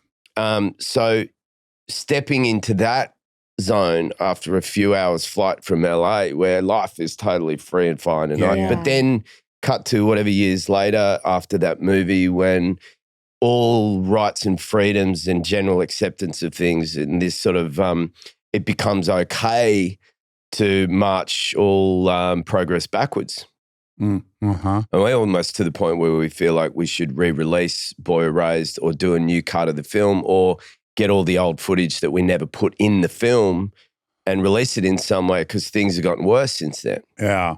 Well, the other thing about the movie that has like really resonated with me, and I think like in some ways it should be required viewing for everyone in 2025 is there's something so depressing about the fact that in 1917, just getting food and having clothes for you and your wife and your baby was the struggle. Mm-hmm. And you worked so hard and had to be away from them for so long to provide that. And then in your lifetime, you see a man land on the moon, which is crazy. Mm-hmm. You know, to go from that to no electrification, saws to chainsaws to steam-powered tractors to a man landing on the moon is almost inconceivable for someone to witness. Yeah. But the notion that we transferred into abundance, maybe there was a couple weeks where people were satiated and felt grateful, but I'm so shook when I see that movie of how unsafe we all feel and how much we all still pine for things. And it's like, oh, wow, we live in total abundance and that we can eat whenever we want and shelter's pretty obtainable and clothes are pretty cheap. That was the struggle for 200,000 years Homo sapiens were here. And then within 5 minutes, it's literally about, do you have phone 12 or 13 as a crisis? Yeah. is so depressing. Yeah. And so human. Yeah. Like, what the fuck? How could we have any problems? When you watch this movie and you think, how could we have problems when the abundance has arrived? Yeah. Oh, look, I there's a moment where my character stares at a chainsaw in the movie and he can't seem to get it to work. Yeah. And it's like me thinking about, do I download ChatGPT or not? Which I still haven't done. The one time I played with it on another friend's phone, he goes, look, just type something you want to see. And I was like, I want to see a dog giving a lecture at, like, in the 1950s in a university hall. I don't know why I chose that. Sure. And then I was like, can I change it to, I changed the type of dog. And it blew my mind enough to make it terrifying for me to go, I'm not ready for this. But I know I have to engage. But I remember the first time I pointed a video camera at my grandmother and she froze. Right. Because she was like, well, this is a photograph. Right. I'm like, no, you're allowed to move. Yeah. Just thinking about her generation, which is my character in the film, is like the telephone, and she sort of like started her life without electricity, and then it would have like, you're right, it would have blown her mind, the pace of things. Now look at us. My very favorite thing about the early years of the video camera, when you watch anyone's early home videos, for some reason, everyone thought they needed to narrate what you were already seeing. Here's Jenny opening her present. That's so She true. got a present from Grandma. Jenny, let's see the present. Oh, it's a Cabbage Patch. Yeah, like every time I see it, I'm like, why did we think we were seeing it? I don't think we really realized yet that they would be seeing it. It's like an audio recording. We use it as an audio recording. That's Okay, here's Glenn on his new bike. Wave, this is Glenn. Yeah, fuck yeah, we know it's Glenn. He's your son in this home video. We can see it. Okay, going into the study now. Yeah, it's the study, Dad. I still have this old video of me being a goalkeeper on a soccer match when I was like 6 years old. And this kid, I saved the goal, and then the front row, the striker from the other team, he comes up, tries to kick the ball while I'm holding it. Oh. And I got winded. Like it knocked the wind out of you? Yeah. Yeah. And I'm just lying on the ground like. It's so scary when you're little. And my dad, who's probably holding the camera, is like, like a refrigerator on his shoulder. Yeah. And you can just hear his voice yelling, "Get up, Joel! Get up!" Oh my God. Yes. Well, okay. The line in the movie that just fucking sent me was on that spring day when he had misplaced a sense of up and down, he knew finally that he was connected to it all. And I was like, oh, fuck. Dude, that's one of the best lines I've ever. There's something about the wisdom in the movie. One of the things that you can pull out of it is this idea that at the end of the day, everything, it's all been worth it, or it's all okay. Mm-hmm. And that Robert, as a character, for all of the things that he's gone through, is reconciled to something that there's a comfort in all of it. And I do believe that occasionally when I do stop doom scrolling and all sorts of stuff, or something pulls me out into my own sense of self and retrospect, is looking at the snapshots of life. Mm-hmm. In some way there's a journey, or every now and then there's a fractured memory of life from any period of your life. Or even talking today with you, I have images in my head of times with my brother and my father, and life is beautiful. Yeah. And life is not going to all be beautiful. Every now and then you get brought to your knees. But that's all of us. And I spoke to this lady last night, and we were talking about kindness. Just when a stranger does something generous, and particularly after the fires in California, which is sort of resonant in Train Dreams, I talked to her about kindness, which I've experienced many times in my life, where I'm like, somebody selflessly does something so simple, but it means the world to you in some way that helps you bring yourself back into the world. And she just sort of broke open because she was talking about just the strange little things that popped up from people after the fires. Just suddenly open the front door and there's food there for her and her family, and someone sent some clothes for her kids or whatever. Yeah. And I believe at the core of us as kids, until we're corrupted, that we are actually wired to look after each other. Even if we're not family, we don't really want to hurt each other, you know. And I like to think that's our core human value. Yeah. And I think we'd like to see that reflected in its own way in stories as well, because we know there's a lot of awfulness out there, and the awfulness is within us in the wrong situation, like we talked about. Like, our rage is always there. But I think our beauty and our love is also there. And I can be compassionate to our rage, because at the very core of all rage is like deep, deep fear. Yeah, we get scared. Yes, a lot. Well, I agree with you. I think that's what motivates rage, is fear, protectiveness, and mistrust. Yes, and it's a culture that sort of leads us to that. I also feel I'm getting back to your ape sort of chimp empire. I mean, don't you think that most alpha males are actually just sort of fearful people hiding in plain sight too? It's like the fear of having to emulate or project or kind of be something that maybe deep down, well, no one feels like they're a superhero and unbreakable. I think we all hate alphaness in some way. Because we see it as like, oh, this person has to be the ruler. But for me, it's like, no, I'm paying attention. There's lots of fucking threats and no one else seems to be. And I need to, I need to get involved. Yeah. I think I noticed this with a lot of people I met during Warrior who were fighters. The people I thought were the real alphas were the kind of quietly stoic guys who didn't puff themselves up, didn't presume to kind of cajole people or kind of push people around. Yeah. The ones who didn't brag about themselves. Yeah. It was the ones just to the right who kind of puffed themselves up a little bit. It was like, you're almost alpha, but you got to remind us how alpha you are, which means you're no longer alpha to me. Exactly. You know what I mean? But there's those quietly people you look at and go, I want to walk down an alleyway with you. My experience with that, which was so crystal clear, was doing 2 different USO tours in Afghanistan and hanging out with all the enlisted dudes and then going to the special forces camp a few different times and going like, oh, this is crazy. These guys are so calm. There's no machismo. No one's flexing. Yeah. Because they're the real operators and they don't need to let anyone know because they know. I was like, oh yeah, this is something.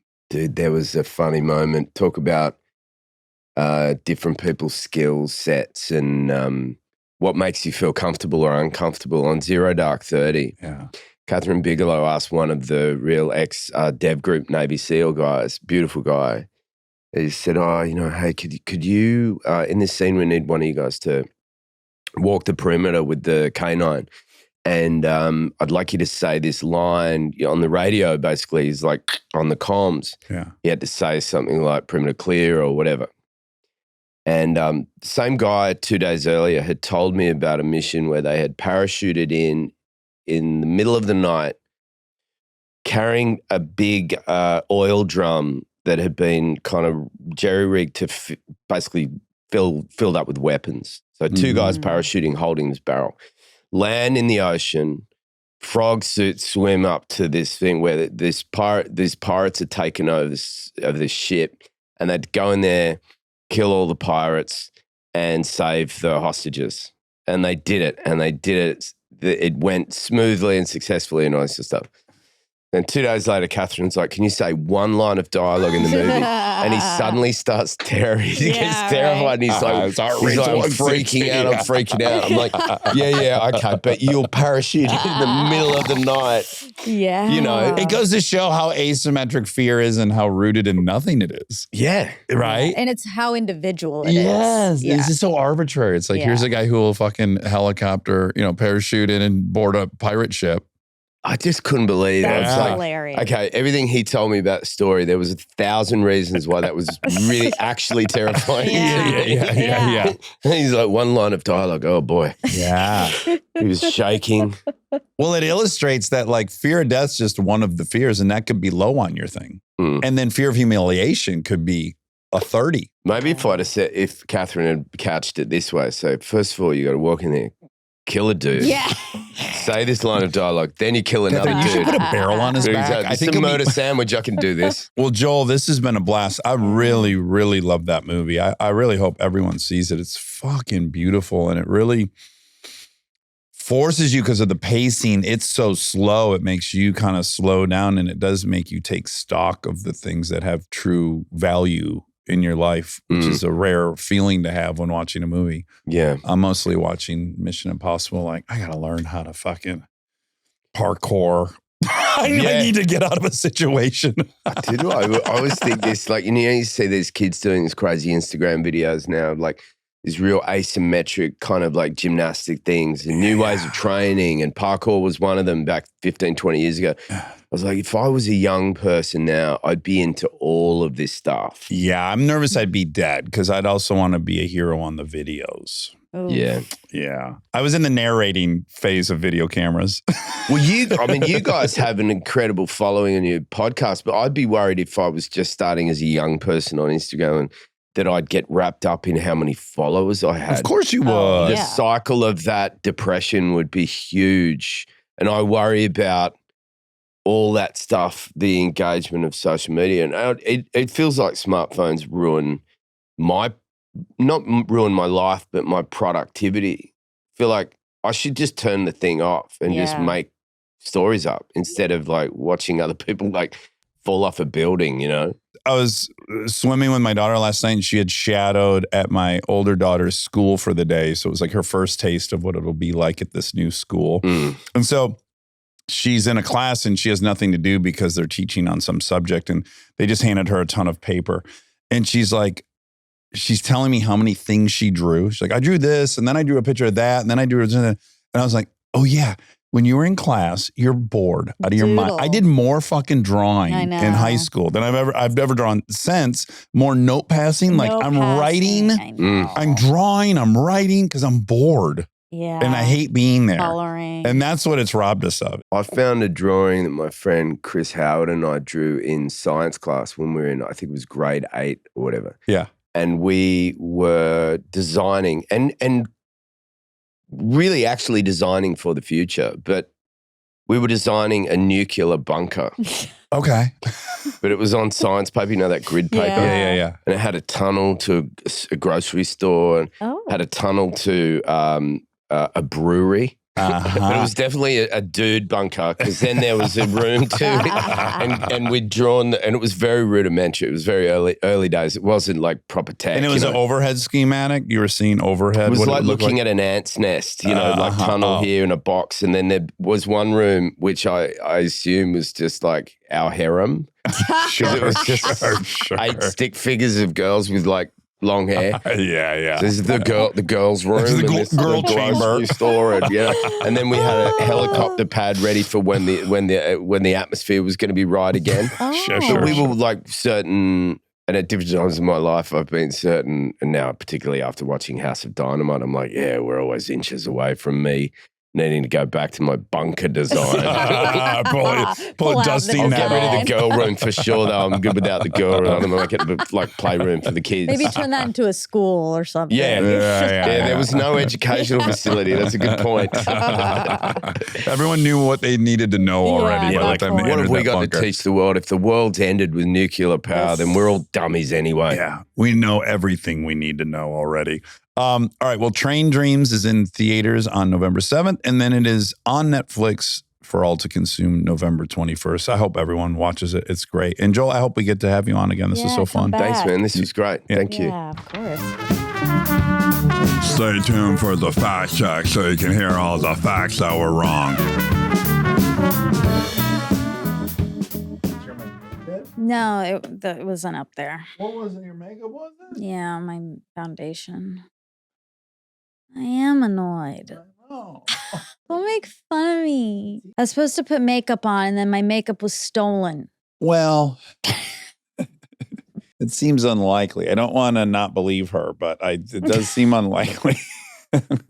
Yeah, I don't know. I keep a little bag of makeup upstairs. Yeah. And there was some in there, but not the foundation, the important part. Now, Bobby Brown is against foundation? No, she's into a natural look. Okay. So she wouldn't probably want like cakey foundation. Thick. Yeah. Her foundation was the first foundation I ever used. It was a stick. I'm glad to hear that's the truth because you told her that in the interview. And if I found out now. You think I would lie about that? Oh, I'm going to flatter her maybe. No, I don't It'd do be that. a kind gesture. I don't do that.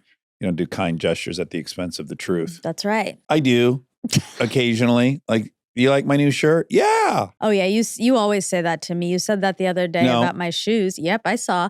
I said, "Do you like my shoes?" And you said, Yeah, you can't trust me. I'll give you the playbook. yeah. You can't trust me if you ask me.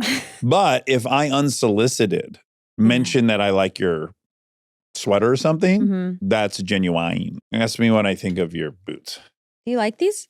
But like, hey, do you like my new boots? Because there's always some enthusiasm. Oh, hey, I just got these new boots. Do you like them? No, I mean, that's devastating, right? Look at you, even in an acting exercise, it hit you, right? Yeah, I didn't like that game. I know, but do you see the point it proved? Yeah, I think you just say like, yeah, what you're right is a lie. Yeah, boots.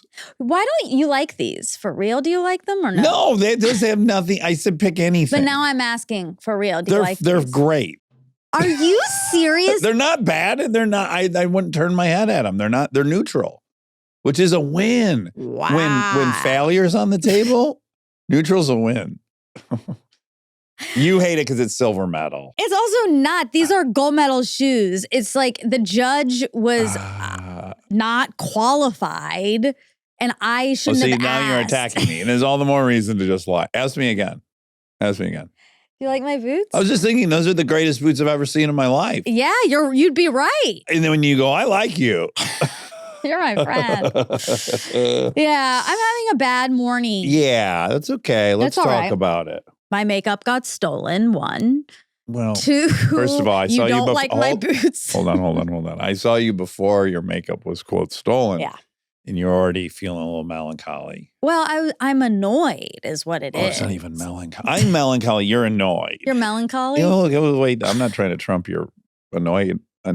Yeah, I just got some like annoying news. Yeah, you and found I'm out annoyed. your house is going to take longer than you thought. I just feel defeated. Okay. And my parents are supposed to come. My parents are always supposed to come and they can never come. Yeah.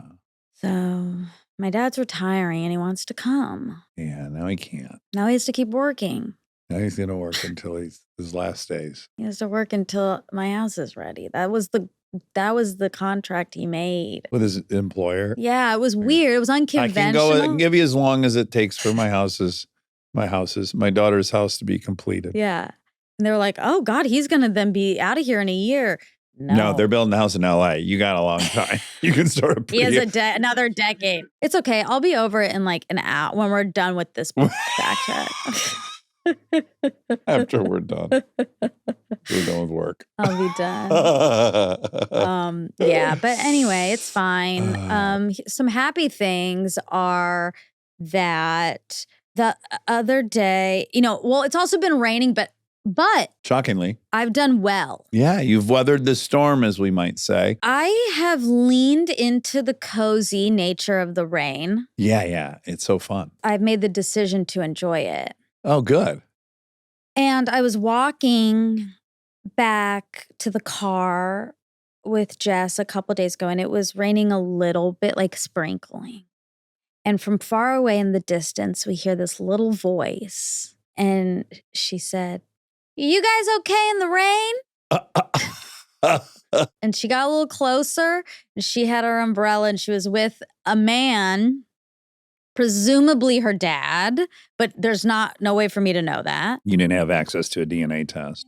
She was so spunky. And we were like, yeah, we're okay. Are you? And she was like, yeah, he's making me carry this. Oh, she was complaining about Yeah, she didn't want to carry the umbrella. Right. And I said, oh, yeah, but you look cute.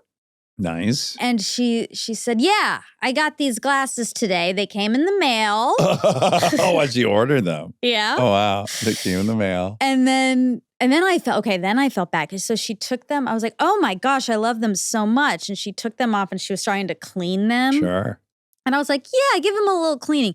And then the dad was like, no, remember, you're not supposed to do that unless. And I was like, I don't remember what they obviously had a rule about, maybe she's broken some glasses before. Or maybe she wipes them compulsively. Maybe. I don't know. But Sounds like it. The first thing he says, nice glasses. You're like, yeah, let's spiff these up. But he didn't like that. And I felt bad because I encouraged it. Sure. And then I was mad at him because I was like, just let her. We're having a conversation. She just wants to clean her glasses. It's fine. This is the tension of parenting. You're like, what? What are habits I need to point out that need broken, and who gives a fuck? If he is a parent or not, we don't know. But anyway, she put them back on and, she was chit-chatting with us. And I said, what's your name? And she said, A, B, B, B, B, B, Y. No, Abby with 4 B's. So, and then I said, Abby. And then Jess was, like, Abba, B, B, B. And then the dad under his breath said, too many B's. But what he was actually referring to is there was bees in a tree up ahead. Yeah. Does it seem like they would like each other? I felt like he was an overwhelmed dad. Okay. I think we said, like, what are you guys doing? And they're like, we're just on a walk around, like get some, I think he was saying get some energy out. Oh, but okay. And so I think like she's a handful. Yeah, because she's so special. Yeah. And then we left. We said bye to Abby. Yeah, baby. Yeah. And I was like, oh my God, what a special person. Yeah. And I was like, but yeah, I guess if you're in charge of that person, that's hard. Sure. Double-edged sword. It is. So sparkly. I have a couple of those. I know. You guys okay in the rain? From so far away. It was so She heard someone cute. say that at some point. Exactly. I was like, oh, that's a thing to say. I should say that at some point. Yeah. And then the opportunity presented itself. She was so cute and she had like the cutest hairdo. Anyway, I really liked her, Abby. Stay tuned for more Armchair Expert, if you dare.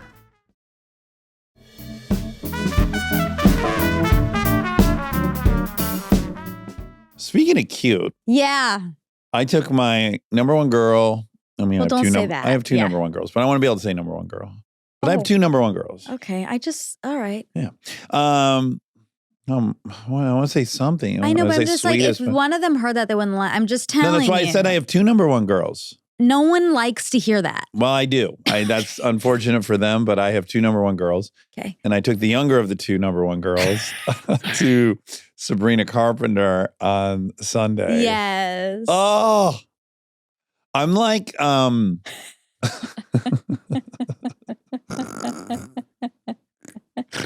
I can't describe the feeling. I feel like I like know it. Do you know Yeah, it? I do. It's I'm like it's lovesick. so, yes. I'm lovesick. It's so overwhelming. It's overwhelming and I'm lovesick. I can't believe that I got to be with her when she was at her first concert of someone she loved and watching her dance and scream and sing along and wave the phone over her head with the light on and clapping on cue. Be alive. Oh, Yeah. it was so much. Yeah. And it's then now I'm overwhelming. stuck. This is very junior high of me and high school. I'm stuck on Don't Smile, the Sabrina song. Yeah, you're listening to it a lot. Over and over again, all day long for, I guess, 4 or 5 days now. Because I started listening to it even before we went. And then I listen to the song when I look at the pictures of us at the concert. And then I get really emotional. And so, yeah, I feel like I'm in junior high and I'm just overwhelmed with feelings of love. Yeah. And they're kind of original and new. And it's very, very nice. Yeah. And I'm quick to tell myself when I buy a donut for $20 to avoid the line So I'm going to tell you, I did do the full merch line. As soon as we walked into Staples, I hate calling it crypto. That's the dumbest name for, and also what crypto? Just generally speaking, crypto? It's crypto.com. Oh, okay. That makes more sense. I liked Staples. It was called Staples Center, not even Staples Arena. Yeah. I liked it. I'm sure you did. Because you could always say to your wife or your partner, like, I got to run up to Staples. And you're not lying if you go to a Lakers game. Oh, it's about deception. Well, they might think that you're going to get school supplies or office supplies. Yeah. And no one, like, let's put it this way. If someone says they got to go to Staples, you're like, oh, yeah, sorry, you got to do that. It's not, you're not going to Neiman Marcus to go shopping for fun. You are there for utility items, and it's a chore. Yeah. So you go like, oh, I got to run to Staples. And then you go see the Lakers play. Okay. And then you come home and your partner's like, first of all, Where have you been? Why did it take that long? Where have you been? And where's all the items? What'd you get? And you go, what do you mean? I went to the Lakers game. What? You said you were going to Staples. Yeah, it's Staples Center. Out. I said I'm going to Staples. You're a deceptive beast. No, I'm not. I said I'm going to Staples and I went to Staples. Now, let's try this again. All right, I'll see. I'm heading over to crypto. Wait, you're going to invest in crypto? Yeah. Wait, no, we need to talk about that. We have what? You're going to invest in crypto. You're going to invest in crypto.com? Okay. Okay, so you go to crypto. So I go into Staples and, we got to walk a while to our section. So we walk through about a half of the arena or whatever. And there's a couple different merch stations. Yeah. And fuck, dude, they're, I know. You're at these concerts. These lines are insane. There's hundreds of people, right? Oh, thousands. And it's like winding back and forth. And you're not even quite sure where one enters this line. Yeah. And I clocked it and I was like, oh boy, let's see if she's going to ask for some merch. Of course. And then you can't go and not get merch. So I got misled. It said doors open 5:30, show starts at 7. Yeah. That doesn't mean Sabrina starts at 7. Sure. Okay, so we sit in the seats. We're pretty early. Place is pretty empty. Just us. And then I think, she doesn't even ask. I go, should we go hop in that merch line? And she's like, yeah. I think she's maybe even surprised I'm willing to. So we went, and guess what? A couple things about the merch lines. They're not bad. Yeah, they move. A lot of people watching, and they move. Yeah. They go quicker than you think they're going to go. And it wasn't bad at all. And we took turns, each of us going to the bathroom and keeping our place in line. Right. It all worked out. And I'm just remembering I got merch. And Okay, good. I got a shirt. I should have worn it. I'll wear have. it in the future. Okay, wear it. Did you get a sweatshirt or a t-shirt? T-shirt. Cute. I have so many sweatshirts. Sure, but you could always use more. I really, at this point, I can't. Like, I was looking, I hang mine on hooks, and I was like, we got to, just this morning. You hang yours on hooks? We got. Dax. So some are on I'm hangers. disappointed. Yeah, we got cute merch. We got snacks. What kind danced. of snacks? We got a round of hot dogs. Hers had macaroni and cheese on the hot dog. Oh, dang. Yeah, yum. go Staples. Go crypto. Ugh. And then we got some chicken tenders because we were there for 15 hours. Because she didn't start till 9. Right, but I'm glad you got in the line. I'm surprised, like, you have to get in that line so quick because it sells out. Yeah, well, we were starting to watch. That's the anxiety of being in the line is you're watching them, like, remove the tote bag from I know. And then you're like, well, hold on, there's 6 more stations. So, like, someone really wanted that tote bag. Do they have to go get in that other line? And then that will also sell out. It's the tote was popular, apparently. Wow. Or they didn't make a lot. That's my guess. They didn't think they were going to sell as many as they did. Okay. Speaking of our merch, people really bought stuff and we're so excited for everybody to match us. Yes. And we're so happy you guys like it. I'm excited for the people to receive it and feel the quality. Feel the quality. Rub it all over your body and then cover your body with it. Yeah, do. And you will have it by the holidays. Yes, that's so good. We don't have any tote bags. We don't have tote bags, so don't worry, they won't sell out. Yeah. Okay, now the show was spectacular. Great. I've now, I guess, between last year and this year, I saw Taylor and then I saw Sabrina. Yeah. And they're much different performers, obviously. Yeah. But I was kind of like really fascinated with what I think lane she has staked out. Okay. Have you ever seen her live? No. No. Well, it's great. The set's incredible. There's all kinds of different dancers. It's wonderful. And then she often is like in between songs and she can just sit and kind of stare at the camera and stare, like look around and do all this stuff. And I was like, wow, this woman's, she's so confident. Yeah. Very. Right? Like she's so calm and confident. Yeah, she's cheeky. That's her style. Yeah. And just so crazy confident. And Yeah. It was being filmed, so maybe it's also going to be a movie too. They're all making these movies. It'd be silly not to. They already have the cameras going to put it on the big, huge screen. Yeah. But anyways, it didn't start till 9. Right before she went on, Delty was on my shoulder falling asleep. Yeah. It's hard for these little ones at these concerts. They're a long time. It's tiring. Yeah. And we'd already been there for 3.5 hours, I think, at that point when the show started. Yeah. But boy, she sprang right away. Good. Danced around. How long and was sang. the set? Like Sabrina? About 2 hours-ish. Okay. Oh, we had a really tricky call to make. We were given some lanyards. After we were already in our seat, a nice gentleman, Max, came and gave us some lanyards so that we could go to the friends and family area after the show. And I was like, oh, wow. She might come into there. Yeah, Like, definitely. we might meet her. Yeah. And mind you, it's already like, it's late. Mm-hmm. And I say to Delta, I'm like, okay, so we have these passes. Maybe, I don't know. Don't get your expectations too high, but maybe we'll actually meet her. And you want to go? And she's like, oh my God, yeah, right. So we go in there and we're in there for a while, 20 minutes. And I'm kind of looking around like, there's a lot of people for her to wander into here. Okay. There were some snacks. We had more snacks. Oh, yeah, more I think hot this time dogs? I had cheese sticks. I'd already Like had chicken tenders, a marinara? hot dog, and there was marinara. Yeah. Oh, yeah. Yeah, that whole spread. You mean mozzarella sticks? What'd I say? Cheese stick. Yeah. They were mozzarella brand cheese. Okay, because to me, a cheese stick is a string cheese. Yeah. And a mozzarella stick is a breaded Mozzarella stick. cheese with a marinara. That's exactly what it was. Yum. I love mozzarella sticks. Yeah, well, you would have loved these. They were tiny. They were like cocktail wiener size. Oh, wow. So you kind of pop them like, Yeah. you pop them. Like an apple. So we were in there for about 20 and I just started thinking, there's no chance in hell she's coming into this room. Okay. So I said to Delta, I don't think this is her. There's too many people in here for her to come through.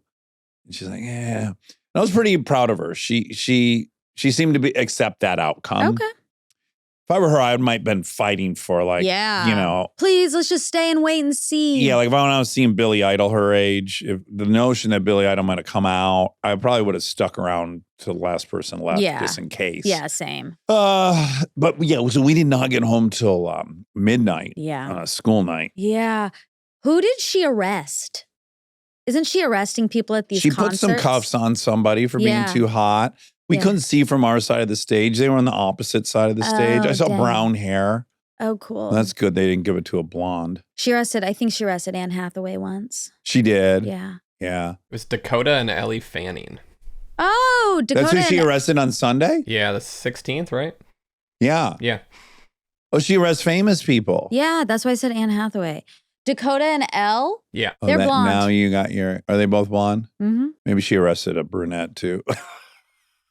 I'm surprised I didn't see him on they didn't pop him on the big screen. Yeah, I am surprised about that. Yeah. Maybe you were in the potty. No, I did not go to the potty during the show. Oh, well, it seems like you missed a lot because it was not brown hair. Unless one of them has dyed their hair. For a role. For a role. Oh, blonde. Both very blonde. So that's who they, we're on the very opposite side of that. Right. Rob, rotate the camera around so you can see Delta? That looks like a Jumbotron, though. Yeah, it does appear that they're on the Jumbotron. I guess we were looking at stage. Anyways, who cares? Point is, we had a riot. Yeah. Yeah. Fun times. Yeah. Fun times galore. Yeah. Love it. Should we do some facts? Sure. Okay. Facts. I'm glad that's not one of our routines where we say it in sync because people do. All right, 3, 2, 1. Facts. Maybe people would like it because then they could do it too. I don't I think they would like it 3 times. Yeah. But like on time 100, They're like, mad. oh my God, do you guys stop doing that? Let's do it one more time. 3, 2, 1. Facts. Yeah, it's already repugnant. I think we should get to do it 3 times a year. Okay. So that was 1? No, it would start next year. Okay. Okay. Now, one thing about Train Dreams, we did talk about it for a second, but it's Callie's movie. Callie's on the directed marketing it. She team. wrote it. Exactly. She produced it. Yes. No, she didn't, but she has been talking about this movie all year and is on the team at Netflix, the marketing team for this movie. And she had told me once a tagline, then I couldn't remember and I couldn't find it, but I texted her. You don't have to do big things to live a big life. That's nice. And I That's thought nice. that was That's lovely. nice. There's also one that's internal, so I'm not sure if I'm allowed to say it. Oh, okay. So I'm not saying. Okay, great. Um, Thanks for the tease. yeah. But anyway, so see the movie. See it.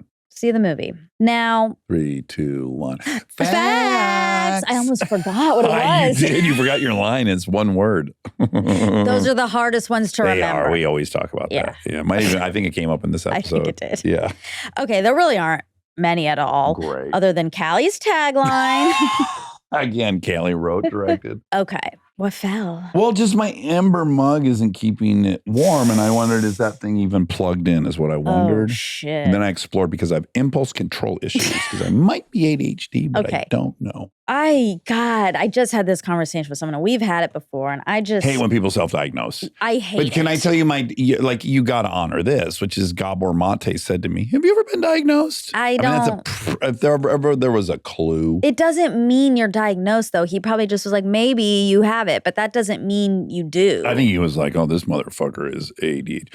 Yeah, I don't need the diet. Well, that's fine if I don't. What I'll say is when I look at the symptoms of it, it's hard to deny that I have many of those symptoms. Yeah, but I don't to need the me, the diagnosis. diagnosis is when it's problematic. Like just having qualities. Like I just had this fight with somebody. Okay. Not fight. Conversation. Dust up. No, it really wasn't. But I was just like, they told me that someone we knew mutually was diagnosed as on the spectrum. Okay. And I was like, okay. Or maybe they weren't diagnosed, but like said they were on the spectrum. I don't know. But I was like, I know this person. They're not like getting in the way of anything they're trying to accomplish. Yeah. And I do feel that it's not fair to people who are definitively on the spectrum to say like, I'm quirky, so I'm on the spectrum. I understand that. I understand that it feels disrespectful to people that have a pathological version that is a disorder that is standing in the way of their life. Yeah, it's like But what I would say is you're evaluating someone very late into it. So I was disruptive in the classroom. I was getting thrown up. I had impulse control issues. There were tons of times I got terrible fucking grades. I had downside. I was just reading this one aspect of it is like what happens in a debate for someone with ADHD is immediately amygdala is engaged right out of the gates. And then on top of that, they've measured the dopamine levels of ADHD people when they're engaged in a debate, and you're getting a ton of dopamine and serotonin. So it is fueling on you get pleasure out of fighting, right? Like they've observed this in the brain. And I'm like, well, that definitely described me when I was younger and over years in the same way. Like I don't not have dyslexia now that I can read just fine. It's like I had it. It was really problematic. I eventually gathered tools and now I'm fine with it. I think that could also be the case, right? Like I could have had a lot of challenges with ADHD that we didn't know those were that. But over time, I learned to work with them. But it could also just be your personality. Yeah. And again, it's all trauma very that causes this. It's all very arbitrary. Yeah. It's a spectrum.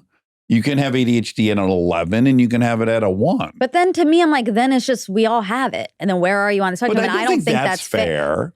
I don't know. Even if you want to call it personality types, let's call it personality types. Okay. So there's a personality type which is like shy and not impulse control and not enjoying debate and fights and not an overinflated sense of injustice and not fidgety, trying to do 9 things at once and you can't brush your teeth. Like, fine. So I have that personality type. It doesn't need to be a disorder, but I do have a bucket of overlapping symptoms. Sure. We have overlapping symptoms with so many things, and that creates a personality. And I think it's like what you used to say a lot about, like, calling people racist. You're like, we can't call this person racist when there's a What's KKK. David Duke then? Exactly. And I you're having that issue with it. Yeah. I think, and this isn't your issue, I think a lot of people's issue with it is what they think is I'm asking for sympathy or compassion. And I'm not. Because they're like, you don't deserve sympathy. That person can't even go to work. Right. But I'm not saying it because I want sympathy. I'm saying, now that I know all these characteristics about it, I'm certainly checking yes on a lot of those boxes. Sure. It's not a detriment to me right now. It's power. Now, there are things that I struggle with, I think, harder than other people struggle with. Everyone has things they struggle with that other people don't. But I don't I don't think those are disorders. I think those are personalities that, like, we all have strengths and we all have weaknesses. And, like, and it is because it's like dyslexia. Dyslexia, you've tested into twice. You see letters mixed up. Yeah, I don't even see them. I don't even know what it is. Right. Okay. So the point is, you have that. Yeah. I think if someone is like, I have dyslexia, like, it's hard for me to read. So I hear this a ton. I can't tell you how many people tell me they have dyslexia. It happens a few times a week. I personally don't go like, well, have you been evaluated? Like, who evaluated you? Did you go to school? Was it in college? I don't care. I know. What they're telling me is it's hard for them to read. Yeah, that's fine. But then if everyone has dyslexia, then it does make it harder for people who have dyslexia to get seen as really having it, to get the extra time on the test, to do, like, if everyone just has it. But I don't think it does, because you can't just say I have dyslexia to get extra time on your test. You do have to do what I did at UCLA, which is like go through weeks of testing. Yeah. So I don't think anyone with dyslexia is being penalized that everyone's using it kind of colloquially. This is the thing with people with OCD. They're really pissed that people with OCDP are claiming to have OCD. That's fine, and they have a right to, and I'm not mad at them for that. As someone with dyslexia, I don't care that people are saying they're dyslexic. Right, that's fine. I'm just saying I don't want it to affect people who, are nonverbal autistic. Yeah. Because, someone has, like, a quirk and is like, I'm neurodivergent too. I'm like, well, there's just such Here's a where wide I totally gap. agree with you. All of this pretends that there's this large majority of our population that is, quote, normal. Right, that's and what I that mean. you are neuroatypical or neurodivergent from this group. So what I think is true is that this group doesn't exist. Yeah, this group is all of us. Yeah. We all have all kinds of things. That part I agree with you on. But the irritation over people doing it, I don't care. It's like a semantic thing, and maybe they are and maybe they aren't. What's important to me, I think, unless they're looking for sympathy, right, which I have no tolerance for, right, as you know. But if they're just trying to explain themselves to me, and there's now some new words available that kind of seem to condense the thing they're trying to relay about themselves to me, that's okay. I guess. I mean, it's one thing to me if they're using the symptoms to describe it, but to say, like, I have this is like, I don't know. I don't know. Anywho. How big were Andre the Giant's hands? This is a big thing too with people like gluten-free. They're like, do you have celiacs? Like, were you tested for celiac? Well,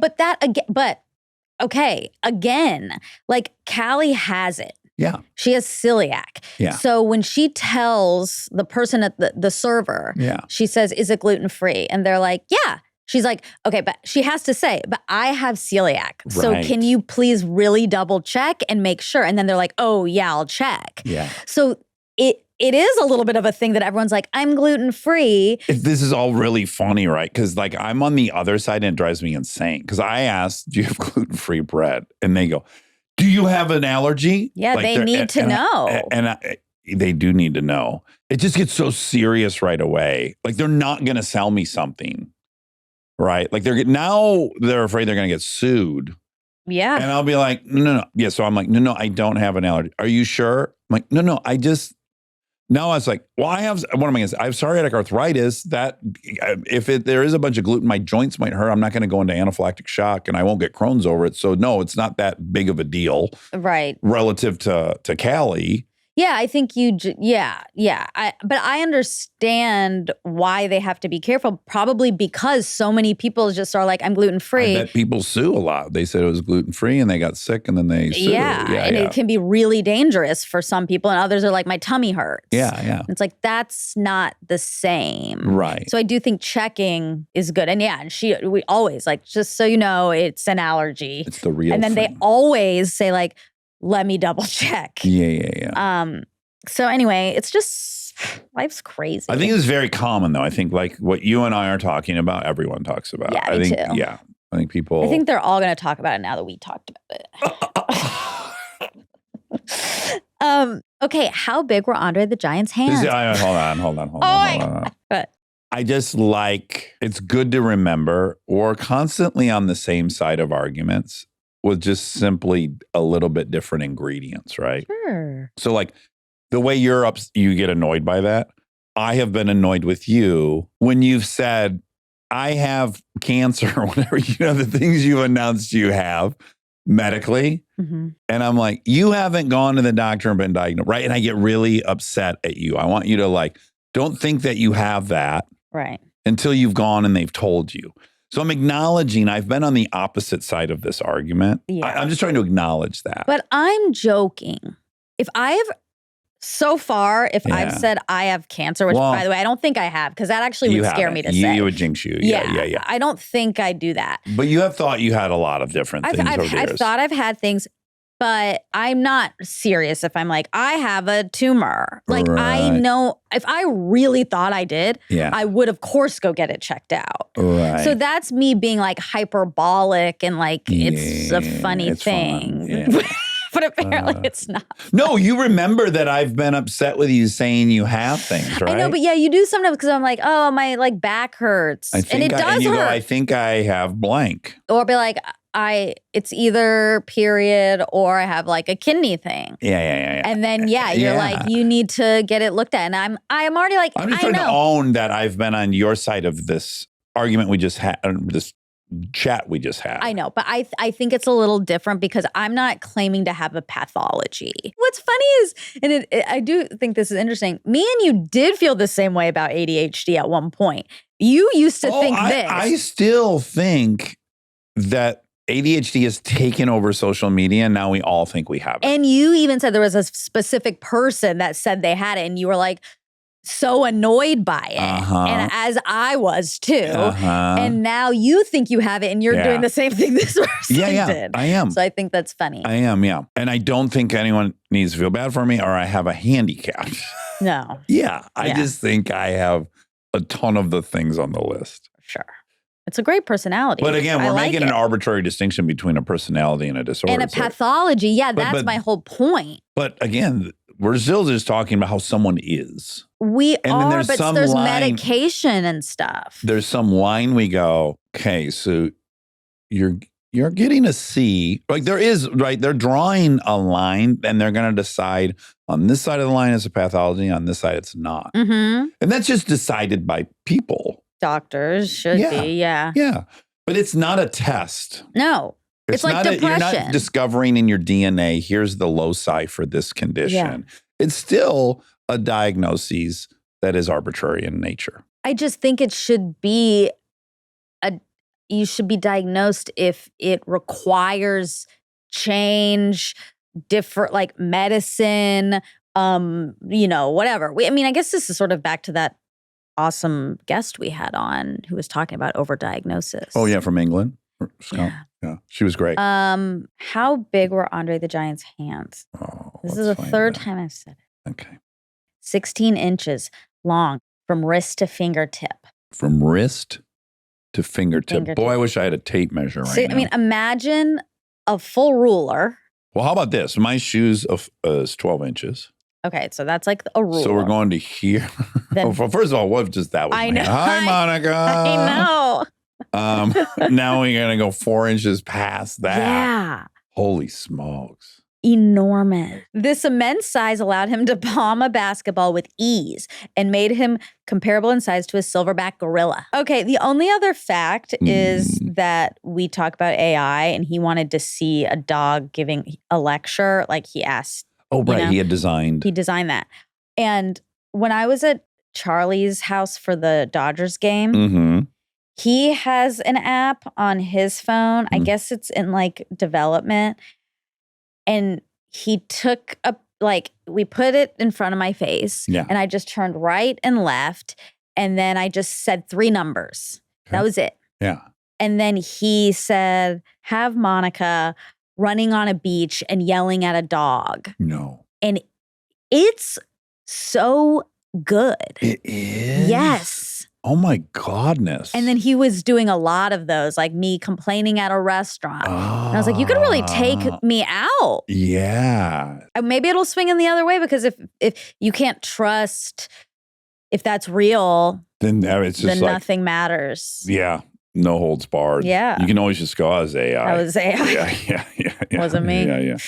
AI crashed my car drunk driving. I had nothing to do with that. It wasn't me. It was a hologram. They're that good. All right. That's it. Love you. Love you.